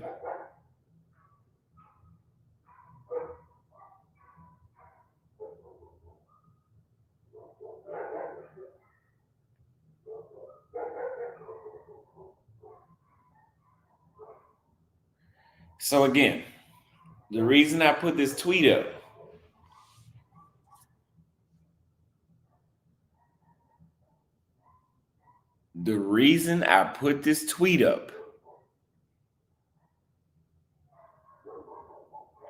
was to say, hey, I've learned the South of South America is more for the slower pace. If you want a girlfriend, whatever, whoop de whoop. But that's not where I'm at right now.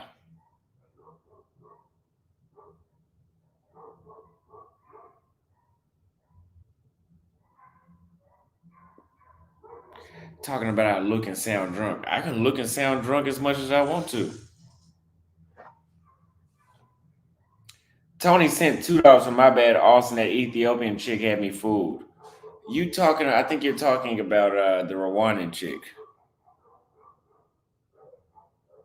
Y'all told me to settle down with her. I'd be just as miserable as y'all ass is.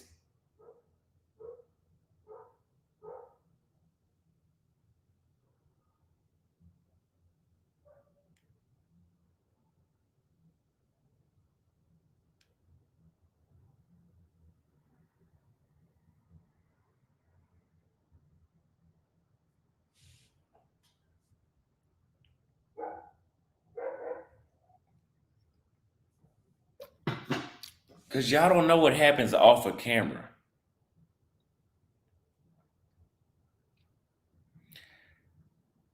The Rwandan chick, while y'all were in the comments busy talking about Austin, don't let her don't stop. Austin, don't stop her from going to school in Australia. Man, that motherfucker was never going to school in Australia. Let me use the bathroom.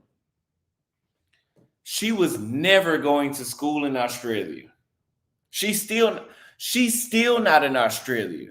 Austin Holloman left Africa 4 months. I left her. Like we separated. When was that when she was my videos? That was August. I think that was August, right? That was 6 months ago. She not in Australia.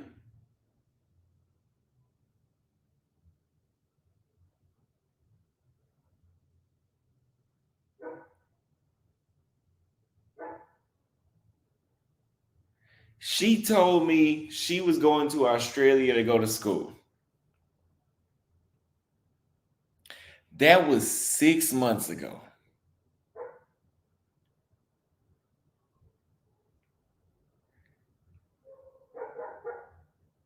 Y'all said Kate was a wife.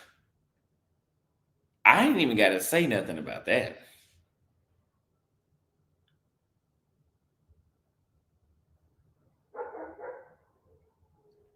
Anonymous, you think a lot of shit.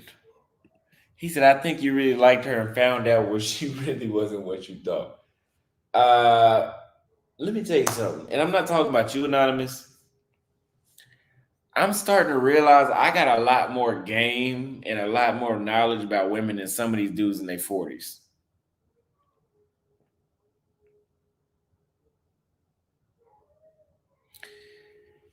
I've had some women, and this is not on YouTube, this is on the back end. I'm meeting women, and I'm like, yeah, I just met this little chick. Oh, yeah, she looks like she'd be a cute. I'm like, yeah, I think so too. But I'm always like, let me find out. My mindset is let me find out. Let me find out.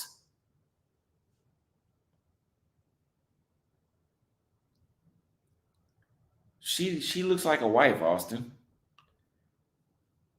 Man, you should keep her, do her right, do this. Why are you pedestalizing her? You don't even I just met her. This is how y'all end up in divorce court. Y'all wife up thoughts because you think that they're wives and you don't know shit about them.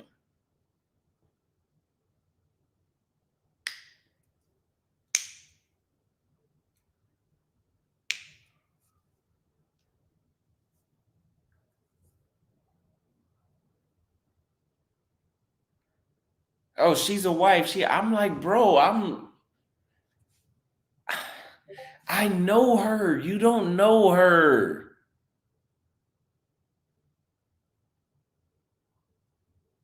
I know her.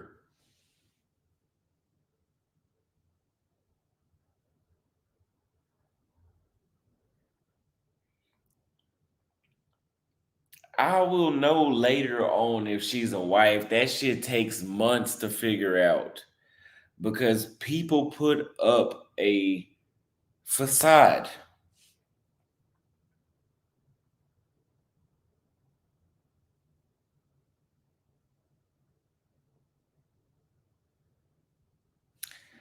Austin's the one who says he's thinking he's wifing up the European chick after she flirted with him the first day.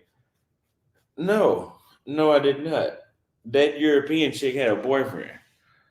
And I was like, you know what? While I'm in Romania, I probably fuck with her for a while. I never said she'd be my like wife or like my actual girlfriend, but my main chick, the chick that I fuck around with a lot, it would be her. Yes. How do you know that she's a wife? And I just fucking met her. I don't care if I'm in the damn village in Brazil, in Brazil, and she has on an indigenous outfit. Some traditional, Brazilian shit. I don't know.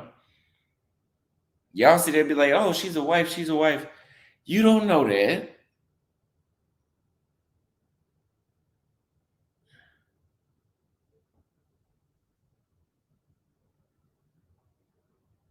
You don't know that. Get to know him first. I've told you guys many times, just because these chicks are not American chicks does not mean that they're all great. There's hoes everywhere.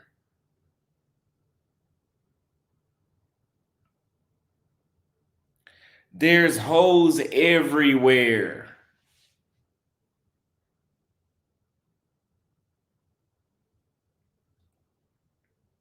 It's just in these other places, there's less. Like in the States, it's like bad. But in other places, you just have to be a little more observant.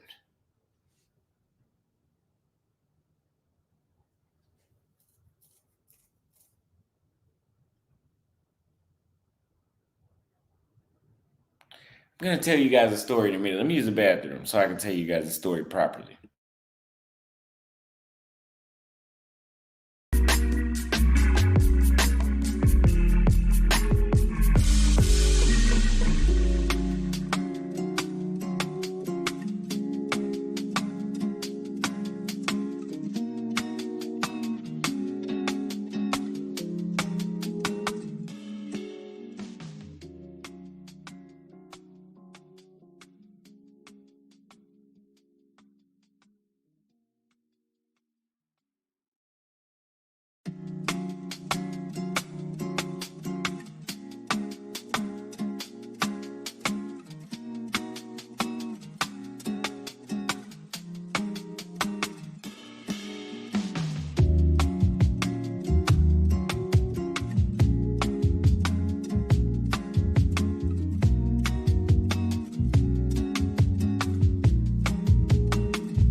Now, we got a cash app from David Daly. He says $10 to stay your course. I'm proud of you. Thank you very much for the cash app. And then we have 2 super chats from Suave Prince. He says, as usual, keep bossing, homie, and all love to you, bro. Thank you very much. All love to you as well. D. Frank says, for the 3-piece combo, thank you for the $2 super chat. Now, another thing. There's women everywhere. There's hoes everywhere. There's women that will take advantage of you everywhere. Maybe not as bad as they do in the States, but they're everywhere. Okay?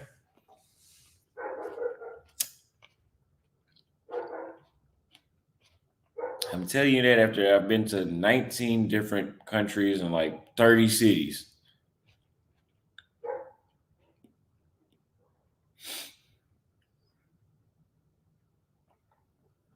Somebody said I look drunk. No, I'm tired. I'm just doing this live stream because I want to interact with y'all instead of going to sleep.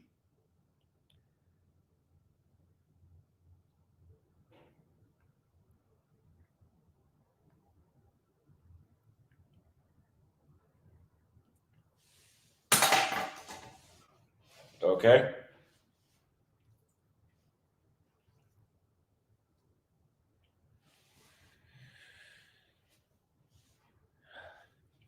He said, oh, this is the grand pivot. Is that barrel worldwide? No, it's not. No, it is not. It ain't that bad. It's really not bad at all. It's just a matter of knowing who and who not to trust. There's plenty of good women here in Paraguay. There's plenty of good women in Argentina. There's plenty of good women in Uruguay. There's plenty of good women in Chile. But you guys go to these other countries and you end up getting with women that you got with back in the States because you think just because they're from another society that there's nothing wrong with them. And you have to understand that they're the same women that we have in the States. You can find them elsewhere to a certain degree, not 100%, but you can find somebody that's 50% like what it was back home. It's better, but it's not what you should be going for.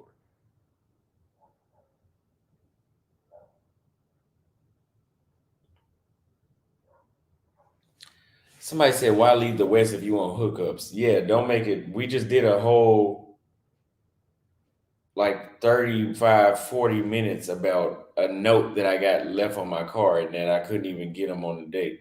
But I still saw them. It's bullshit. I don't even want to talk about this shit.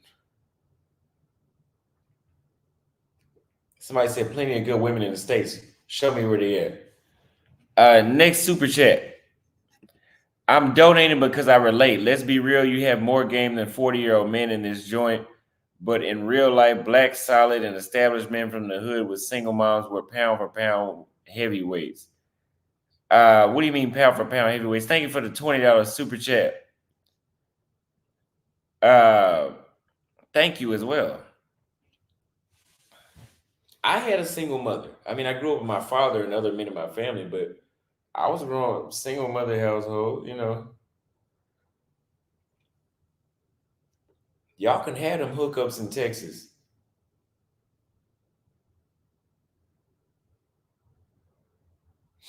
Obviously, I don't want them. I still make enough money to live in the States. I still make enough money for that. I would make more money if I was still living in Texas on YouTube. They would pay me more to be in the United States. They would pay me more for the type of content I would be covering in the United States.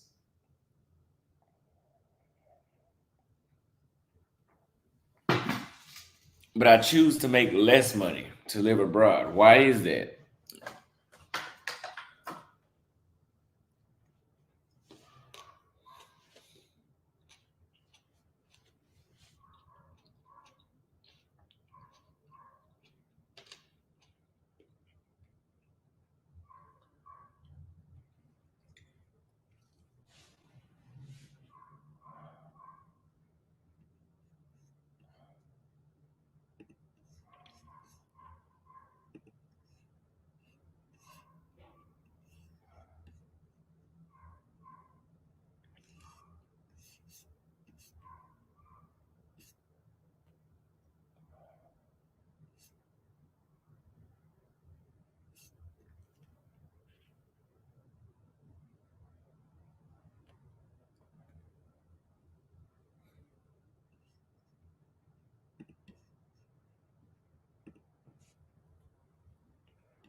Exactly. Peace of mind. Yes, you can get hookups everywhere, but the femininity is undefeated. Women that reject men here in Paraguay, it's not rude. It's, oh, I'm sorry, I'm married. Oh, this, oh, that. It's not, oh, fuck you. Why are you talking to me? It's not comparable when it comes to femininity. The femininity, the cost of living, the food, and you get to pick what weather you want to live in. Like, I want to live in hot weather. I'm in Paraguay. It's 100. It was 100 degrees today. I like that.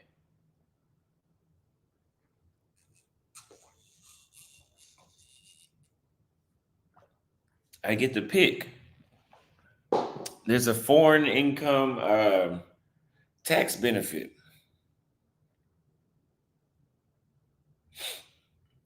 Why would I want to be back over there? Let's review this video.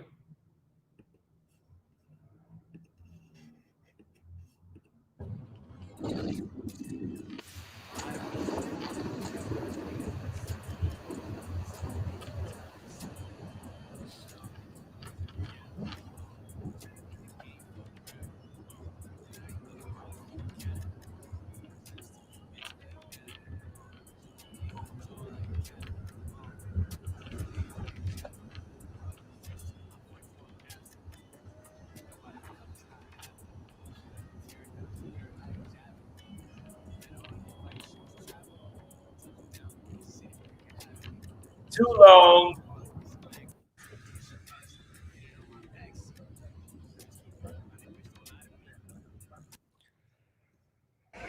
Desculpa.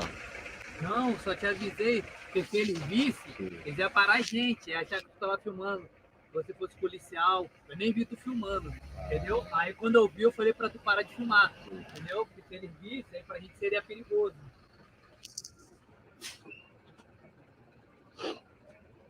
Nunca fiz esse trajeto, nunca mais vou fazer, é a primeira vez. Yeah. Entiende. Told Brody, let's go to Paris on some shit. Hey. Nigga, don't wipe like a million. Okay. I'm not gonna review this video, man. I'm just not.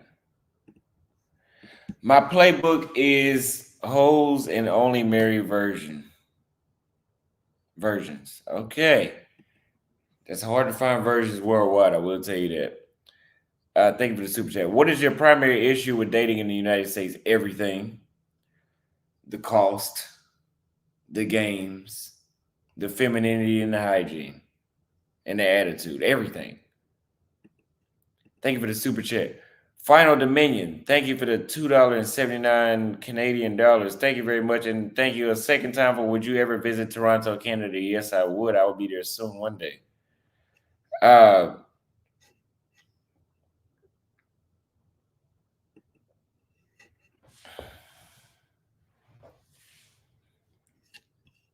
Everything is wrong. I mean, it's not. I really don't see how dudes defend dating in the States. They're like, there's still some good women. So what I hear is sift through a lot of bullshit and eventually you'll find one. You come to these other countries, dude, it's like it's less bullshit that you're sifting through. Yes, they have bullshit in every society, but it's dramatically less. Not everywhere, but there's a lot of places. Like if you go to Tanzania, there's less bullshit.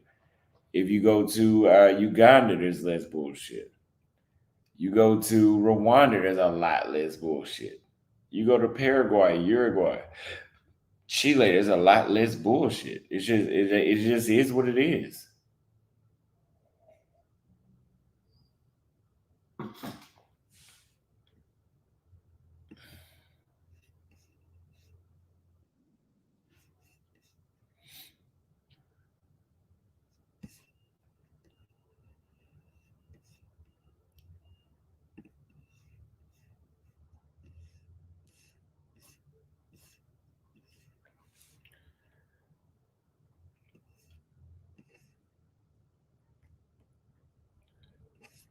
He said plenty of virgins in Africa.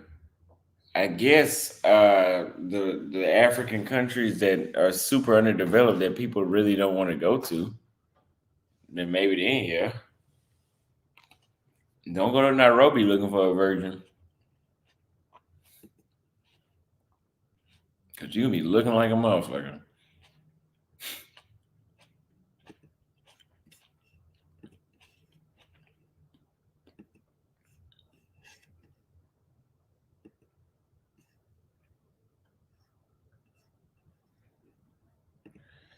I'm not going to react to Andre's stream because he's still alive right now, Will.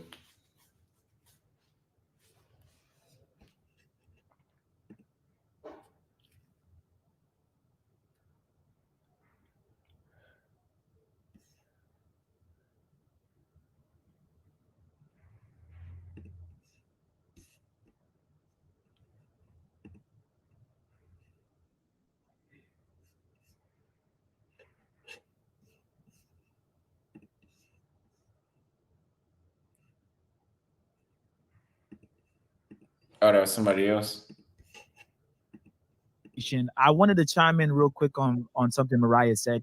I want to just dial it off of the sex tourism for a second and go back to your son.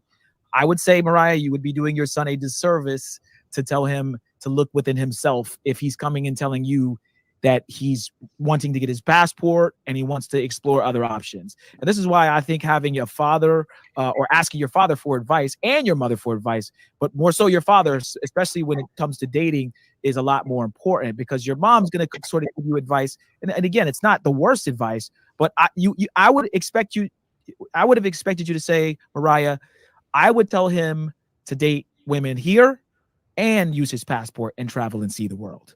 Not. What did I say? Okay, I don't understand how that. So all I did was add a first step. Check yourself first. And then if my son decided that he wanted to do that, I wouldn't say don't go do that. Check you first, though. And once you check you, if that's what you want to go do. I would agree with her. Yes, check yourself first. And that's why I tell you guys, self-improve. Hit the gym. Make sure you're mentally fit, physically fit, emotionally fit before you go abroad. Because if you go other places and you do not have those things in check, you will run into the same issues. But if you do have those things in check, you need to use your passport. See, this is the problem. And this is the problem I'm seeing across the board. When you start talking to people about the role they play in self-development and doing the hard work, people always want to turn outward. Nobody wants to do that day in, day out. I got to face me. I got to face some of the issues going on with me.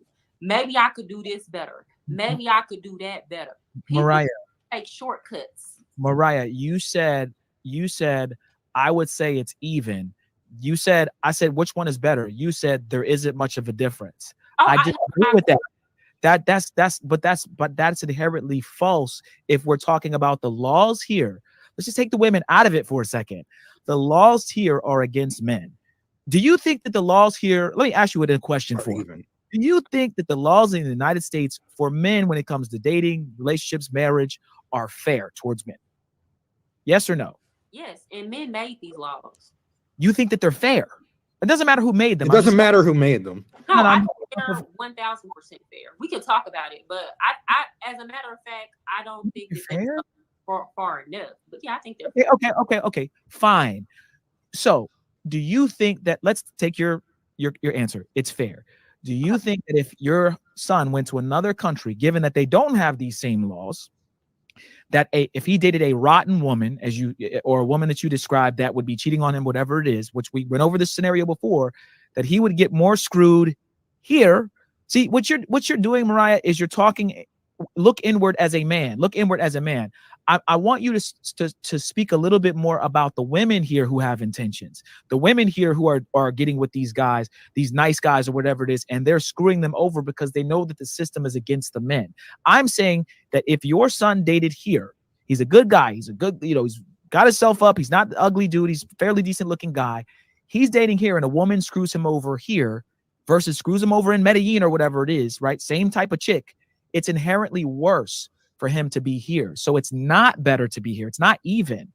If you're dealing with this, because using your logic, they're the same women. Women are gonna be women anywhere, Steve. It don't matter. Okay, cool.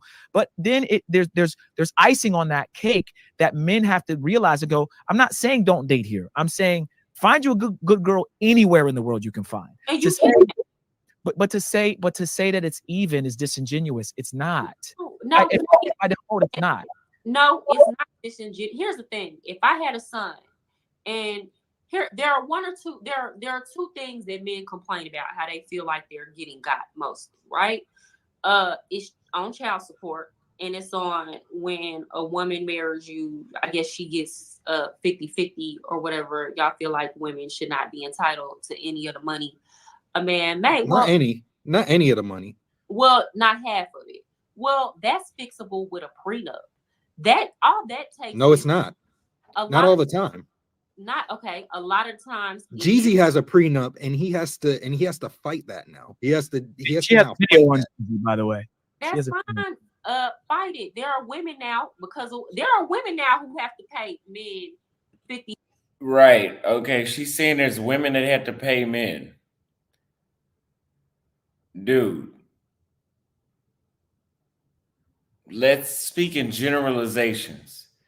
Generally speaking, women are not paying men. Women just want to be right. I mean, come on, bro. he 50. That, you know, look at Mary J. Blige and Kelly Clarkson. So She named off fucking celebrities. Everyday people are not celebrities.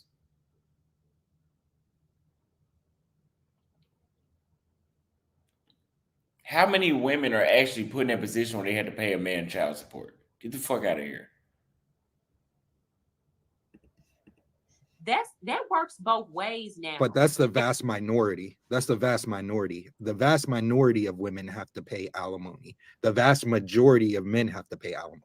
It's not just some money. That's a lot of money just to be married to somebody for 10 years or something. And the shit don't work out. Dr. Dre almost has to pay. He might have to pay some of the money, and he had a prenup. But y'all look, that's not everywhere. That's not every state. Laws are different. Prenups are different. People want to do everything but get a lawyer. Second, if I had a son and he got a woman pregnant and she cheated on him and he's pissed off because now he got to break up with the girl and pay her child support for taking care of the kid, I'm gonna tell the dude, like, her cheating on you or y'all relationship problems doesn't have anything to do with you taking care of your seed. Like, point blank, period. I'm not saying that woman is right. She definitely wrong, definitely trash, not fooling with her over there. But you need to pay for these kids that you chose to lay down with this woman and have. You know, so it's no, he didn't choose to have them. Well, you chose to. He doesn't get that choice. Wait, there's a lot of and y'all love the no consequence. Men want to lay down with women, and y'all love the no consequences. And that's not just men. A lot of women, talking about? They want to do stuff. They want to sleep around and all this, and no consequences. Mariah, the that you make with out of a lack of discipline has consequences. Okay, but Mariah, you're let's say it's your son. We're talking about your son. He's not a rotten person. She's the rotten person. So we need laws that force him to pay for this or that, or where she gets custody or whatever it is. If he's a good guy, he's going to take care of his kids anyway. Again, we're making assumptions that somehow the man is wrong. I'm talking in a scenario, Mariah, where the woman is wrong and the man is a good guy. Your son, you raised him right. He's a good dude. He ends up dating a rotten ass woman that listens to this song. I'm out of town, thugging with my round. And when he's dealing with her, he realizes she's from the streets. She belongs to the streets. And because she's from the streets, he has to now go, all right, now what am I gonna do? You know, he's trying to get advice from you, from your boyfriend or your husband or you know, his dad, and he's in this predicament. You're saying, man, you know, they gotta just take care. Yes, you're right. But if he was a genuine son, right? Your son genuine. He don't need all that. He's going to take care of it. Yes, and she can use that against him. I'm going to tell my son this. Look, if you go to court, I would tell my son, sir, go put yourself on child support. Why? You can beat her too. Yes, I would tell my son. Yeah, and this is why you don't listen to women. So let's go to the next video. I've heard enough of that shit. That was that dumb shit she just said. Yeah, no thank you. Let's talk about travel shit again, man.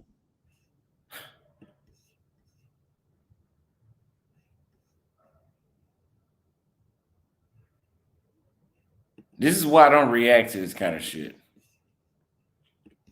Let's react to some travel content. What's going on, family? Back with another interview. I got my man Cardell in the building. Yeah. You know what it is, man. We're in the building. It's your man, Western Union Poppy, aka the second ugliest ninja in the group, man. Let's get into it, man. Live from the suit. All right, so let's start at the very beginning, man.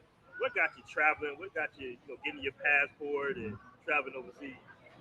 Yeah, I didn't travel. I'm a late bloomer, man. I didn't start traveling until I was maybe 30 or so. But yeah, I just took a few trips and I said, man, this is a joint. I fell in love with cruising. Cruising gave me the ability to hit several countries on one trip, and then I could find out different places I liked, the things I enjoyed, the cultures I enjoyed, and I can go back and visit that country. So cruising was a huge pivotal thing for me to start traveling. And then I fell in love with Dominican Republic. It's not for the reason that most of you jokers do. It's actually, I'm from Detroit. I grew up broke, grew up poor, we know poverty. When I stepped foot in DR and I'm like, take me to like where people truly live, the level of poverty I seen made me say, I've never met a poor person in the U.S. I mean, it was insane. Dirt floors, tin roofs. You know, we see people in the project and we be like, oh, they poor. Man, they got food stamps, heat, lights, gas, running water. They got all that. And it blew my mind. So it made me fall in love with traveling because it gave me such an appreciation and humbled me as an individual. And from there, it was a wrap, man. I will say this too. Being in the United States, if you have not traveled and you think that we have it hard inside the United States when it comes to being in poverty, you do not know until you to go to any of these countries. Go see what it's like to be poor in Thailand. Go see what it's like to be poor in anywhere in South America. Go see what it's like to be poor in Africa. Like he said, you have food stamps, running water, heat. They still have internet in the projects. Like that, the stuff that we have would be middle class in a lot of these countries. Like, go see what the poor people live like in Kenya. See if they have heat, because it gets cold in Kenya too. See if they have cool air when it gets hot in Kenya. See if they have food stamps. When I was in Brazil, they have food stamps in Brazil too, right? But the chicks that I met, they said the food stamps that we have is not even enough to feed one person. So I guess they just give them enough food stamps to be alive, basically. Just to keep you alive. You're going to be skinny as hell, though, I guess. I'm a foodie. I love cuisine. So I started traveling all around the world looking at different cuisines and how they prepare different foods. And the rest is history, man. Passport Bros jumped in the game and it's all love. So let's talk about that, man. Yeah. About the Passport Bros. How did that come about? And because at first it was Black Man Travel. Yeah. How did the whole Passport Bros thing come about? Man, Black Man Travels was an amazing movement, man. Started by the one and only Aaron Ferris. Was out there moving, man. It was a beautiful thing to see brothers moving around the world. You have brothers that was military and other spaces that had been traveling for many, many years. And this unity of brotherhood that through the common bond of travel was just dope. And it grew and it grew. And it seemed as we grew and became more positive and talked about great things, the group got taken down. And once we took him down, I'll never forget that day that Aaron called me. He like, bro, where's the page at? I'm like, bro, I don't see it either.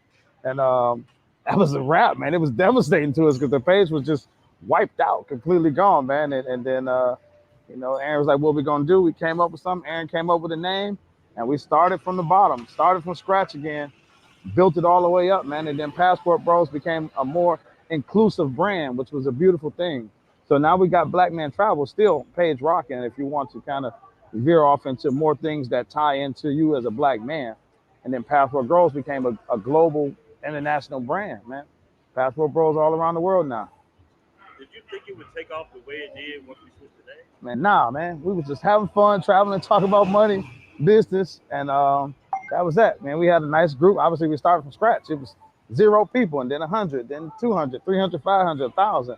And it just blew up, man, because the movement and the enjoyment of brothers moving all around the world, exploring different things, different foods, different cultures, women, everything, man. And it just continued to grow, and as anything that grows, it transitions and morphs into something sometimes that's bigger than you initially imagine.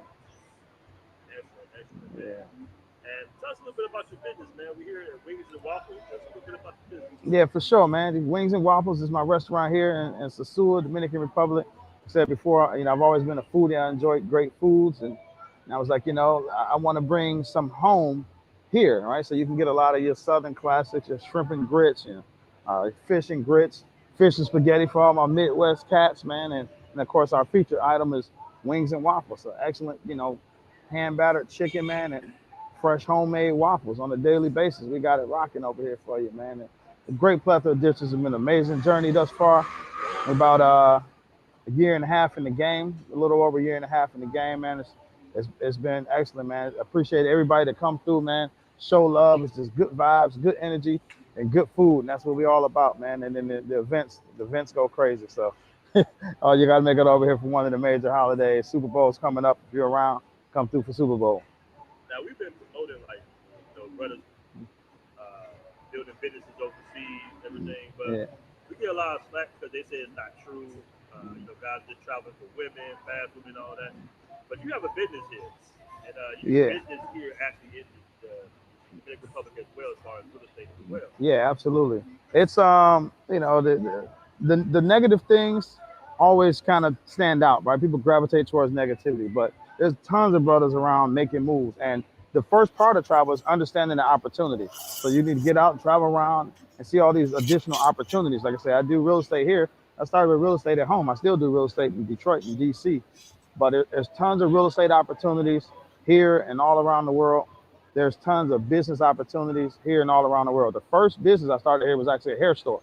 The first business I started out of the country, we sold wigs and we sold extensions and everything like that.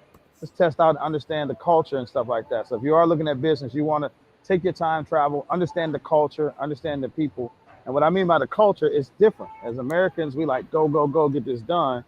And you can't really take that everywhere because literally they aren't built like that. So when I came here, it was like, yo, you're supposed to be here at 9. It's 9:01. I'm gonna fire you. And if you do that in DR, I guarantee you'll never have an employee, right? So you can't be too lax, but you want to take your time and understand the culture. I'd be like, people would come late and they'd be like, it was raining.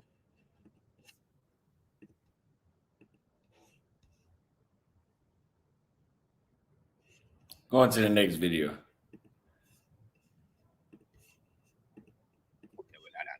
JC Travel Partners, Floyd got active misdemeanor warrants in America.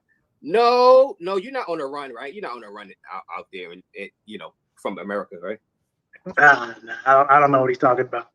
Yeah, you're not. He don't got no warrant. JC Travel Partners, God damn it, he's just coming up here to help you guys. Say, felonious Floyd is lying raised. He hates black women. Now, hi guys. So Floyd was on Razor Razor's live explaining why he went out on a date with a black woman, with a black Latina, a black Colombian woman. I mean, the whole idea of a black man justifying, explaining why he went out with a black woman is by itself disgusting, right? I mean, you are a black man. Going out with a black woman is, that you don't need to explain that. That should come naturally to you. The fact that her race, her skin color was visible to him tells you, a lot about Floyd. But yeah, so he was on race. Look at Floyd with that haircut. Don't he look so much better?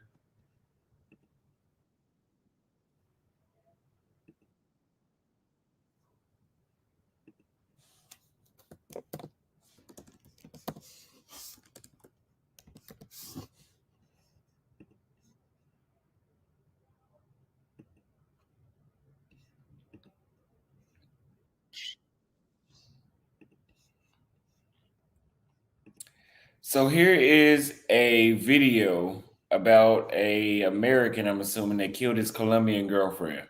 Is this a love story which went wrong?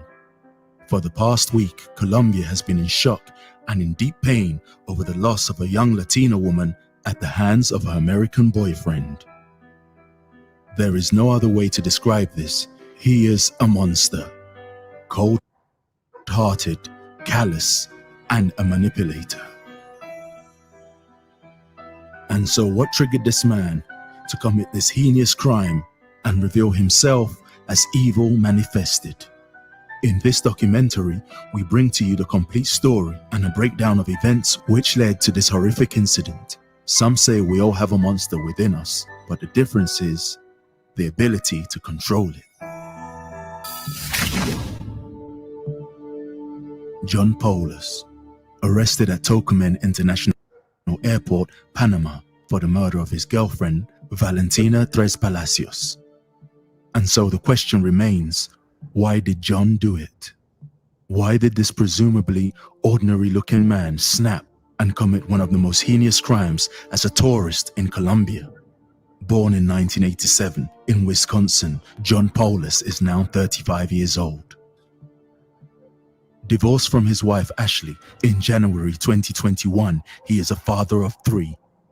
He then traveled to several countries in Europe before resettling in Texas, where he worked as a financial advisor for an investment company called Vanguard, who paid him over $100,000 per year.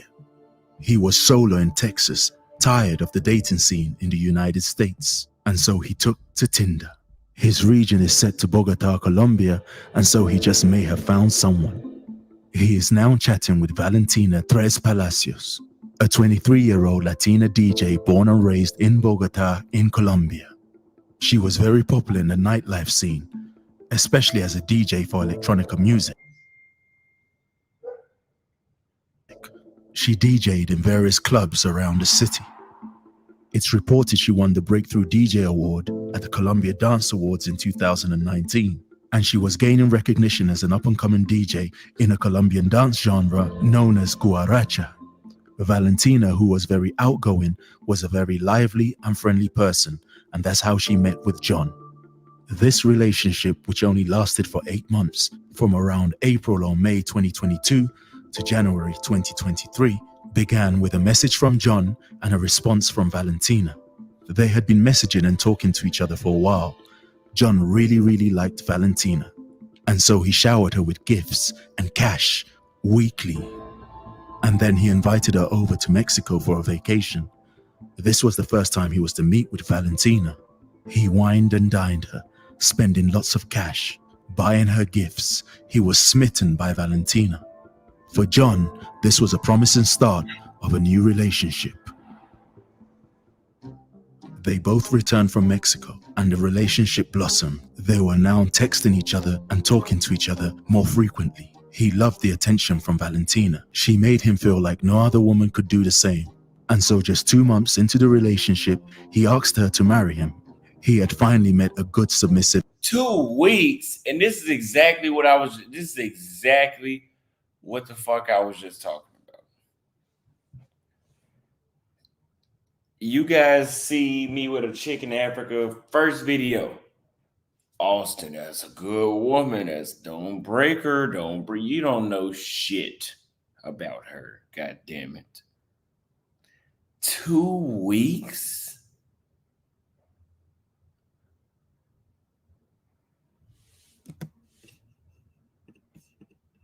The feminine woman, not like those from the United States. We know this because he made a tweet. He was very content, and the plan was to relocate to Colombia, where he would marry Valentina. But maybe Valentina had other plans. This is a message from Valentina to a friend regarding the idea of marrying John and a vacation in Mexico. We use the computer-generated voice for this translation. Now he wants to get married.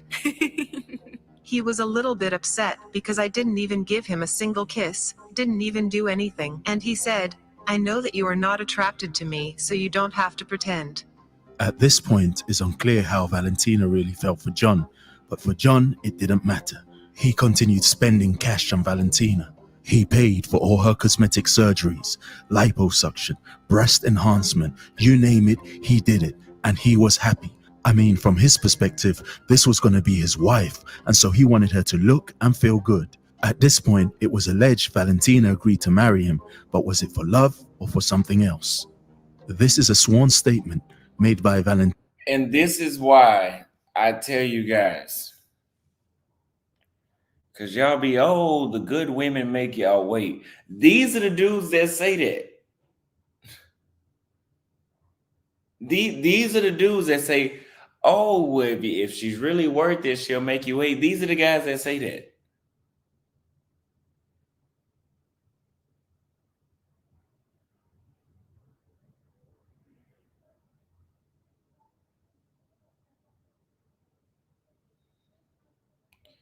I can't, man. No, she didn't put that thing on him. She just joked about it and said she didn't even give him a kiss.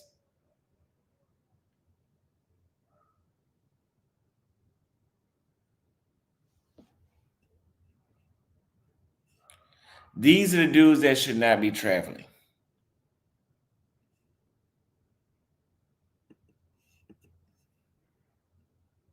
Valentina Tres Palacios. Like, these are the guys where that black lady was just saying you should look in inner self first. That's why I don't always disagree with the women. Because sometimes you guys do need to look at yourself first.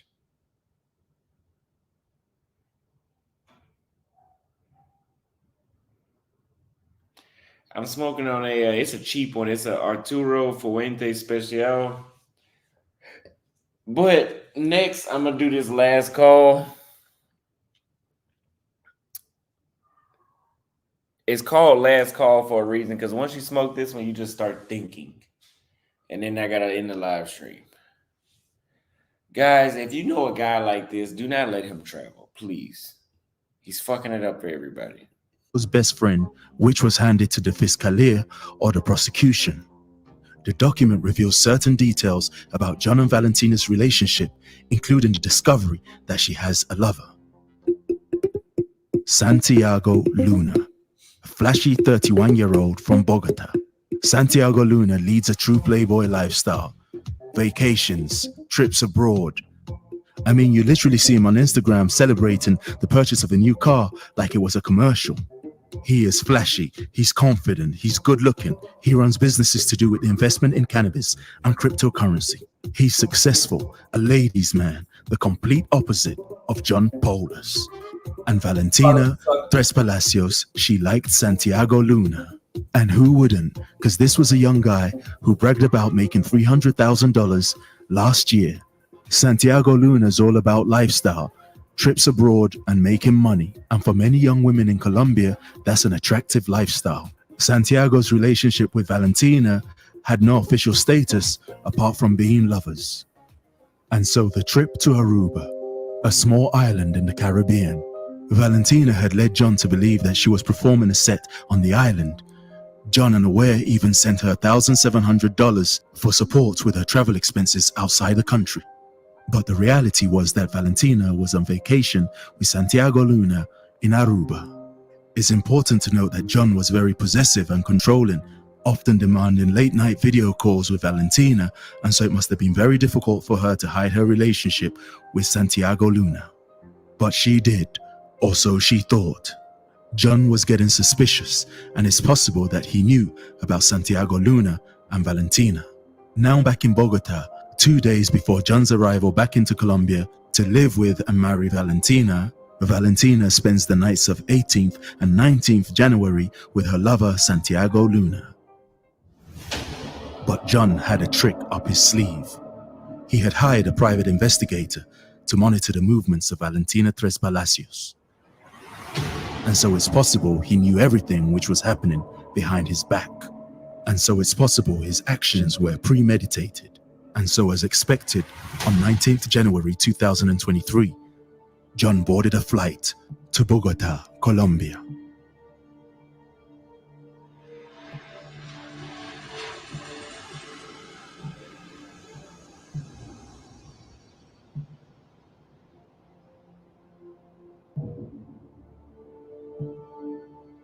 Clearing security checks at El Dorado Airport, he hired a car and drove to the north of Bogota to Cappadocia Apartments. It was in this building that the heinous crime occurred. He then checks himself in and is upset that Valentina cannot be with him on the day of his arrival. These are the actual messages. Who said I'm going to a party? We did a video call, and you can see I am with Manuela at her house. We went to a cannabis conference, and that's all. I am not with anybody. I don't know where you got that from. John responds nonchalantly, okay, but cannabis conference, Santiago Luna, and he was with Valentina on that day. I have an appointment tomorrow to clean my face and to do my eyelashes. Then I will pack my things so I can be with you. I always told you it will be January 20th.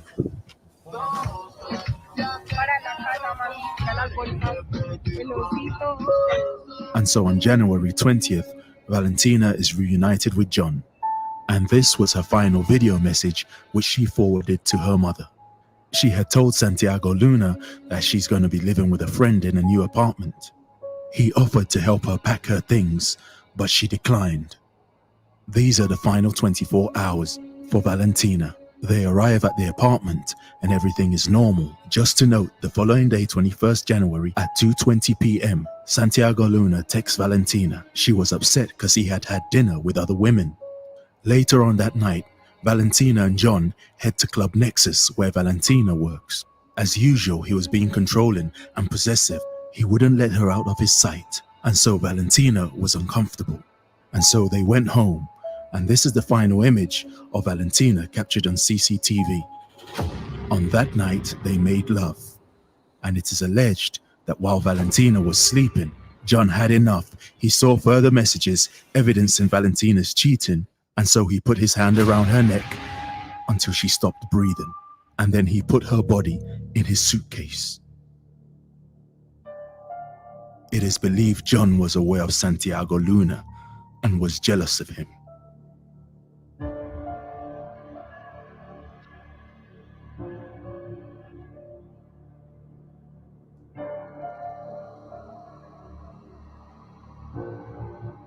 He drives with Valentina's body, which is in his suitcase, in the trunk of his car. On his way to the airport, he drives through a neighborhood called Fontibon, where he discards Valentina's body in a dumpster. What he didn't expect was for a homeless person to look through the dumpster almost immediately for any valuables. John Paulus then arrives at El Dorado International Airport. He pays cash and buys a flight to Panama. In Panama, to further confuse authorities, he pays for 2 first-class tickets in cash, one to Istanbul and the other to Sao Paulo. The idea was to take a flight from Istanbul to Montenegro, a country which has no official extradition treaties with the United States or Colombia. It's 9:20 p.m. and John Paulus has just cleared security, and he's about to board the flight to Istanbul. And that's when the Panamanian authorities and Interpol catch him. In Colombia and South America, the news spreads like wildfire, especially with the horrific nature of the crime, the callousness. And this is why people don't like gringos.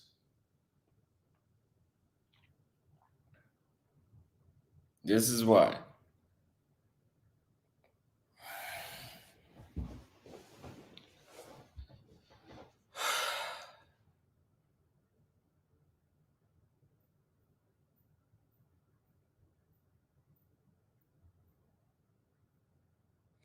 I hate dudes like this. Dudes like this are what have added to why dating in the States is bad. And to take y'all stay in Medellin, please. Stay over there. I know I said go to Chile, forget about Chile.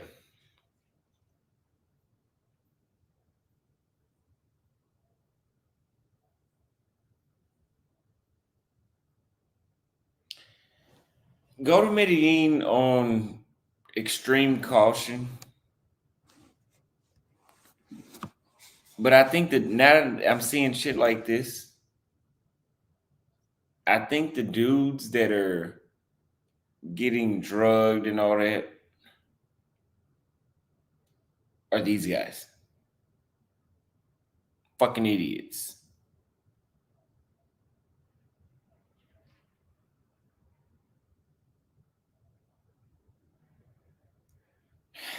First of all, you're a fucking simp, a goofball, and a clown.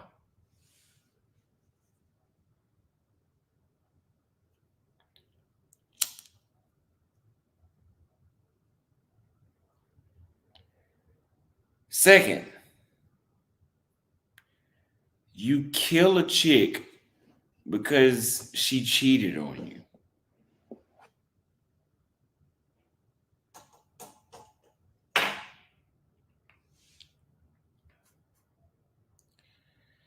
You kill a chick because she cheated on you.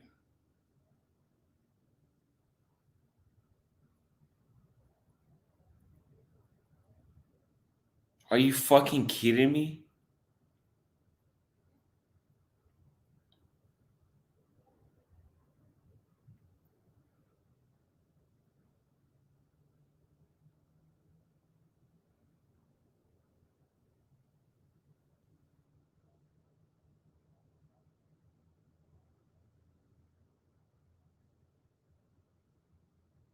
Are you fucking kidding me?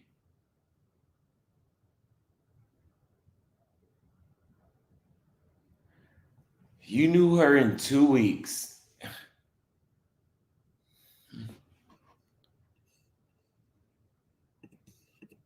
With images too graphic to be shown on this channel, John Paulus is captured and in police custody. He actually tried to blame one of the cartels. How did he think he would ever get away with this crime?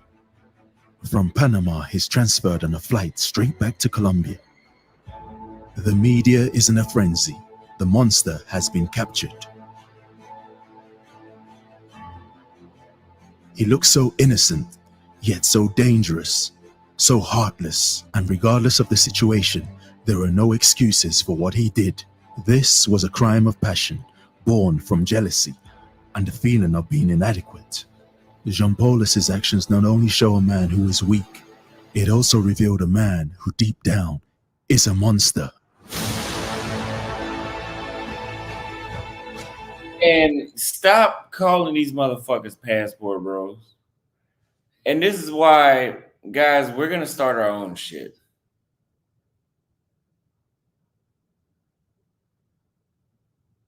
I'm already in the works. Okay? I got my own, and it's not going to necessarily be a rivalry to the passport bros, but it's going to be a reincarnation. For my shit, you got to sign up and you got to pay and you got to be screened and somebody has to meet you.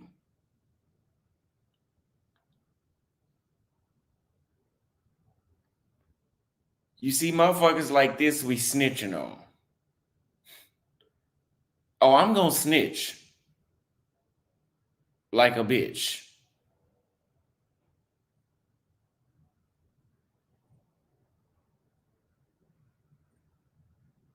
Don't worry, it's coming. Cause we gonna have our own narrative. You gotta pay, you gotta be interviewed. We need a criminal background. And you need to know that we gonna snitch.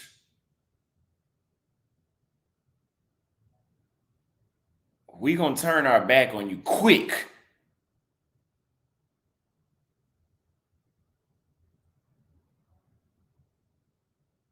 See, the problem with passport bros is anybody can just say that. See, I need your social security number because you're not gonna fuck my shit up.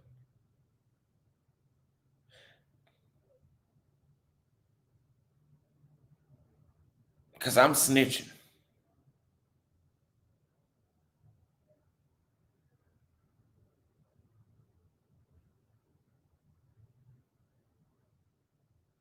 Oh yeah, I'm a snitch. I'm a snitch on you. Because y'all know Austin Holloman wouldn't do this.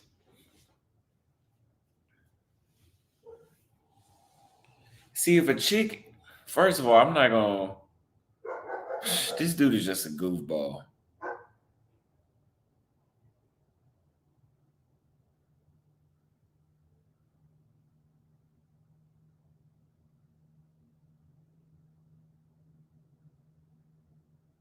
See, if he was part of my passport bro group, I'm gonna testify against him.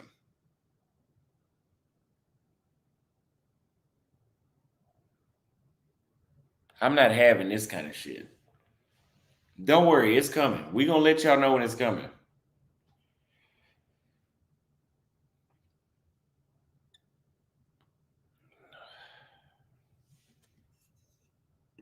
This is disgusting.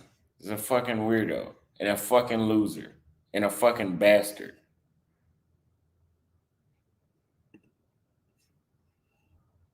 Disgrace.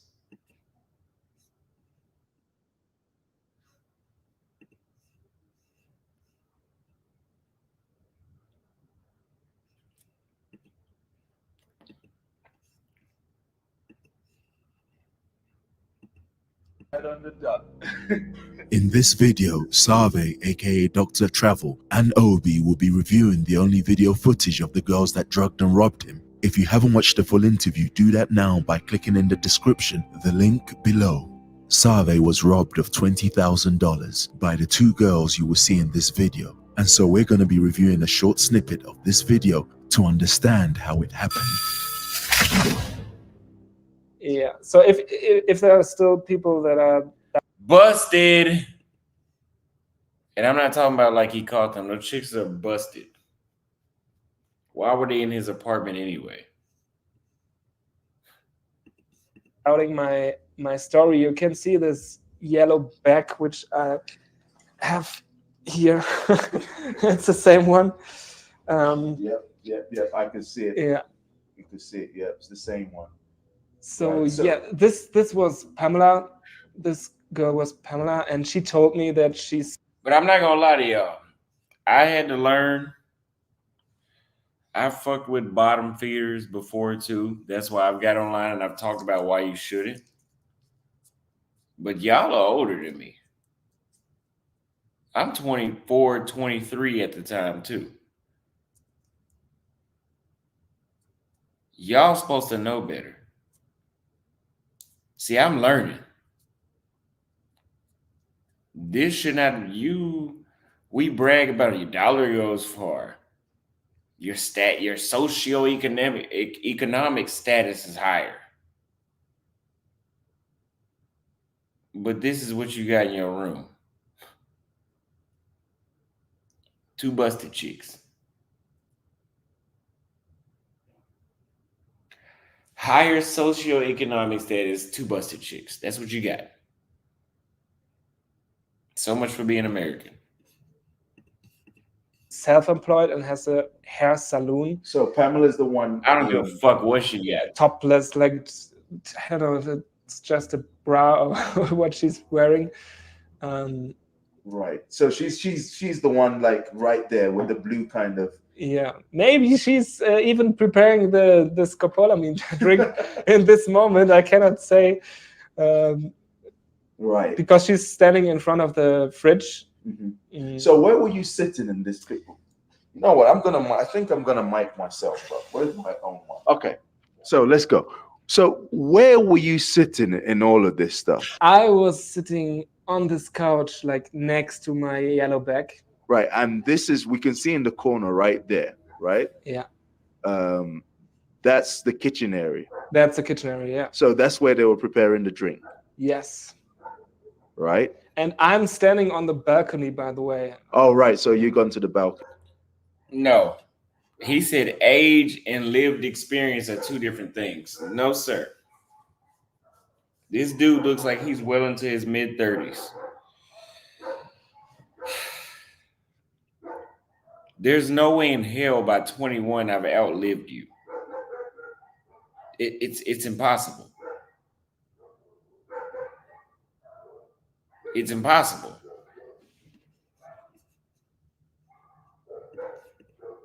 So this is, I could see the where it. Yes. Okay. That's the balcony. So at this point, how come you were standing at the balcony? Maybe we were. So here you can see, by the way, this hair. I don't know, hair not dryer. What is it called? To straighten your hair. Because I told you that Pamela has a hair salon, so she was doing the hair of her girlfriend. Right. And at this moment, we were listening to music. I was standing on the balcony, and they were listening to the preparing music that you were listening to. So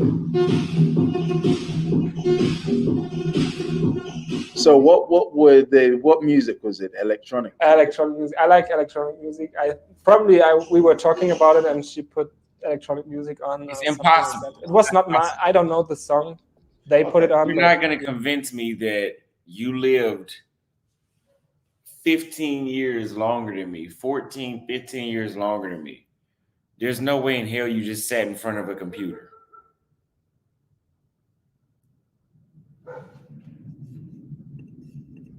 Anybody who's looking at this, right, would say to you, hey man, these are working girls. Oh shit. Which decent girl comes to meet a guy that she doesn't know in her bra? Look at that. And that's why, you know, without making you feel bad, because I know you've lost a lot. That's why people probably say, yeah, he you were naive. Yes, definitely. But to be fair, she was not topless when I arrived. I don't know when exactly she put it off, or maybe she wanted to change her clothes or something. But when I arrived, it was not. I didn't saw her like this. Yeah. So looking back at this picture, right? How do you feel? Like, do you feel embarrassed? Use the bathroom while y'all keep justifying this bullshit.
All right, let's get back to this pathetic shit.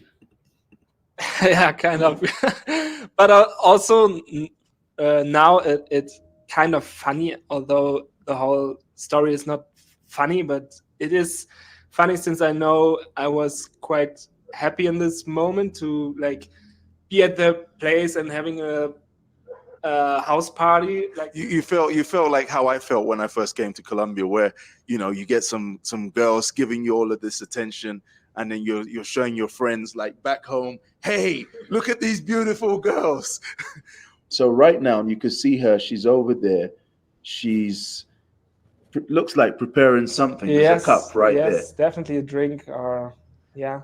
Right. Was it by this time had you ordered the alcohol, or was she? I think so. Yes. Maybe the alcohol already arrived. I don't really remember. I'm sorry, but she was definitely preparing a drink. I think So apparently he doesn't know what the hell was going on.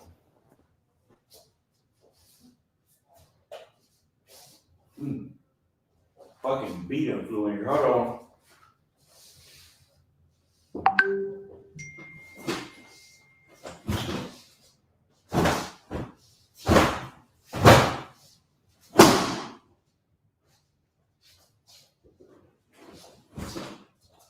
That's why I had this window closed, because bees, for some reason,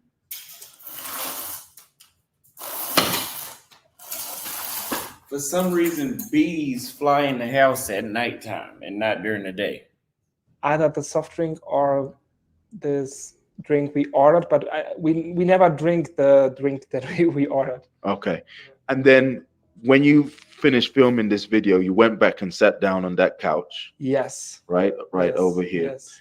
And whilst you were drinking over here, were they dancing for you? Were they doing any sexy moves? Not really. I mean, they're dancing in a expressive way. Not, I wouldn't say too sexual, but that was the kind of mood you're seeing. So we were listening to music. They prepared drinks. It was just a chilled, funny atmosphere. And after that, I sat back on the couch, and yeah, we will continue talking. And I think not a long time after I took this video, they offered me the scopolamine drink. Yeah. Right. And then when you woke up, where did you wake up? In this sitting room, living room area? In the bedroom. It was further back down there. Down there, and then on the left side. Right. And you were in the bedroom. Yeah. Right. Okay. It's a shame that we can't get their faces. Yeah. We've only got. But you can see, maybe you can make it brighter. Let's see. So, are you telling me that you didn't see these people for any sexual reasons? I mean, I didn't know how they are dressed when I arrived, or how, what kind of clothes they're wearing when I arrived. I mean, of course, she's kind of topless, so it is not normal, I would say. Okay. Well, anyway, at least we've got some kind of imagery to back up what you've said and how it all went down. This is like giving us a little bit of a insight into the apartment itself, what it looked like. And as I said, this definitely does not look like an apartment that, belongs to them. Yeah, it was quite nice. Yeah. Not too big. I mean, there's probably only one bathroom and one bedroom in there, but still it looked very clean and decent. Mm-hmm. And when you woke up, right, do you remember where this apartment could be located? Yeah, I have the address. Right. We can go there. Yeah, actually, if you could give me the address, I'll definitely, we do all this investigative type work. We could definitely go in there and try and see who owns this apartment. Yes. That's something that we could do, because that's something that actually would be quite interesting for us here at Obiland to look into. But yeah, it definitely doesn't look like their own apartment. Your typical Colombian girl who looks like this doesn't stay in this kind of luxurious apartment or have this kind of luxurious accommodation. But yeah, okay, it's interesting to see. Mm-hmm. Well, this is what happens when you come to Colombia and you don't do your research. There are many attractive women over here who will, abuse your trust, and they look like this. And if you don't do your research, you don't do your homework, you will get got. So we're laughing about it now, but it's been a really serious incident. And again, I just want to thank you. And, thank you for having great spirits and even, sharing this with me and sharing it with the audience. And, it's just a lesson to be learned. No more Colombia videos. Same shit. Naive. Going for bottom feeders. I can only give you guys this advice so much.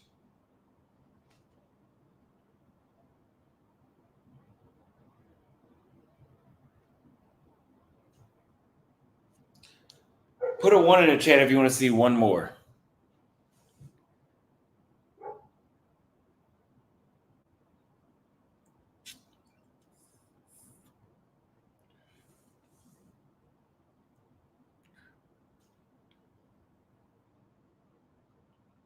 Cigars almost done. I have 2 more cigars, but I'm not gonna smoke. I don't have as much energy today. I'm not gonna smoke that many. We only had like 200 people consistently this whole time. You guys were deeper last time for the 10-hour live stream. So, but I just want to go live one last time for the last day of the month.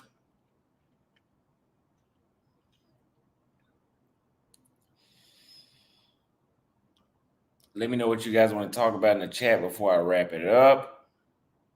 We didn't get that many super chats today. You know, you guys love rants. I went on a couple rants today. I'm at the private this live stream because I don't like this one.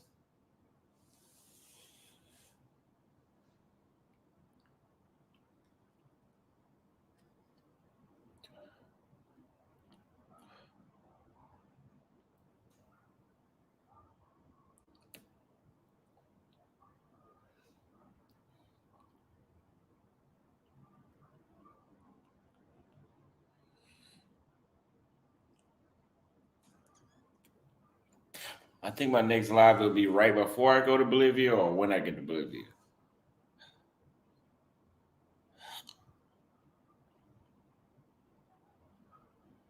Buy a travel guide.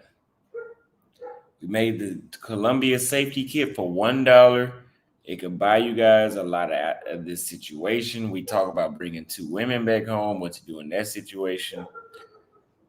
Buy a travel guide. If you don't buy the travel guide, at least get the Columbia safety kit, you guys. Please.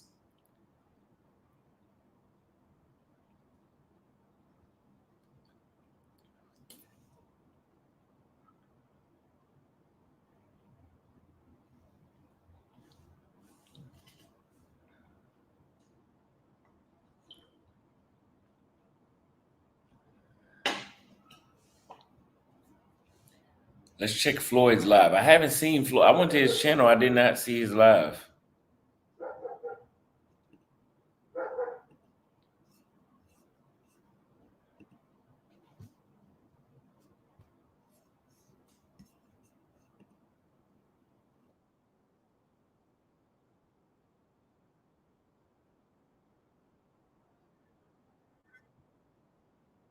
Is funny. I'm not gonna lie. It's very.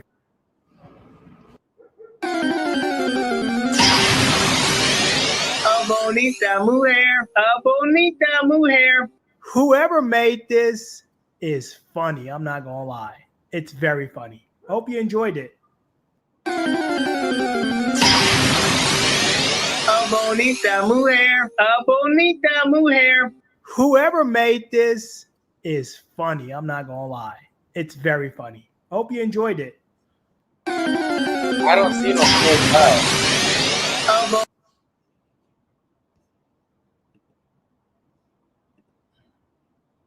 The other video, Floyd. Wrong video. Jack, get on panel. What time is it? Oh shoot! It's midnight. It's 1 a.m. here. Happy Black History Month! Yay! Oh, for real? Yes, sir. Yes, sir. I'm still trying to raise the $79, man. So let's get it. It's Black History Month too. Y'all really should be supporting Black content creators, but they'll find an excuse not. Hold on. What the fuck is Floyd talking about? Floyd talking about you're supposed to be supporting Black content creators when he just came over here and showed his ass the other day. Floyd just showed his ass the other day on my channel. He wasn't talking about Black content creators.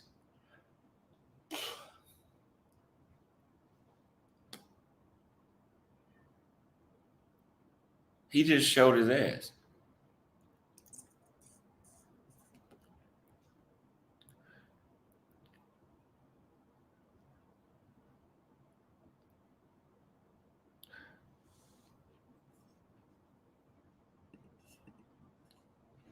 That's what this chick. She invited me to go see what's it called Jay-Z with her, but she paid for that shit. But that's the wrong video too. Then hold up. This boy sticking his tongue out here. The time of his life. Yeah, bro. So here's what happened, right? Here's what happened. So she a model, and she's like, I met her. I forgot where I met her at, but she's like, hey, come. I have to do like one of those places.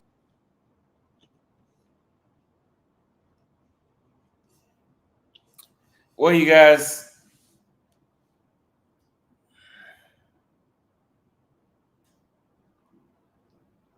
it's time for me to head out. Your boy's tired. We did not have the cat. We were not prepared for a 10-hour live show. We went live today for about 3 hours. So I'm gonna head out, and we will start getting some more content. I still have my Chile content, another video. I don't know why I have not finished those videos and uploaded them, but they will be up very soon.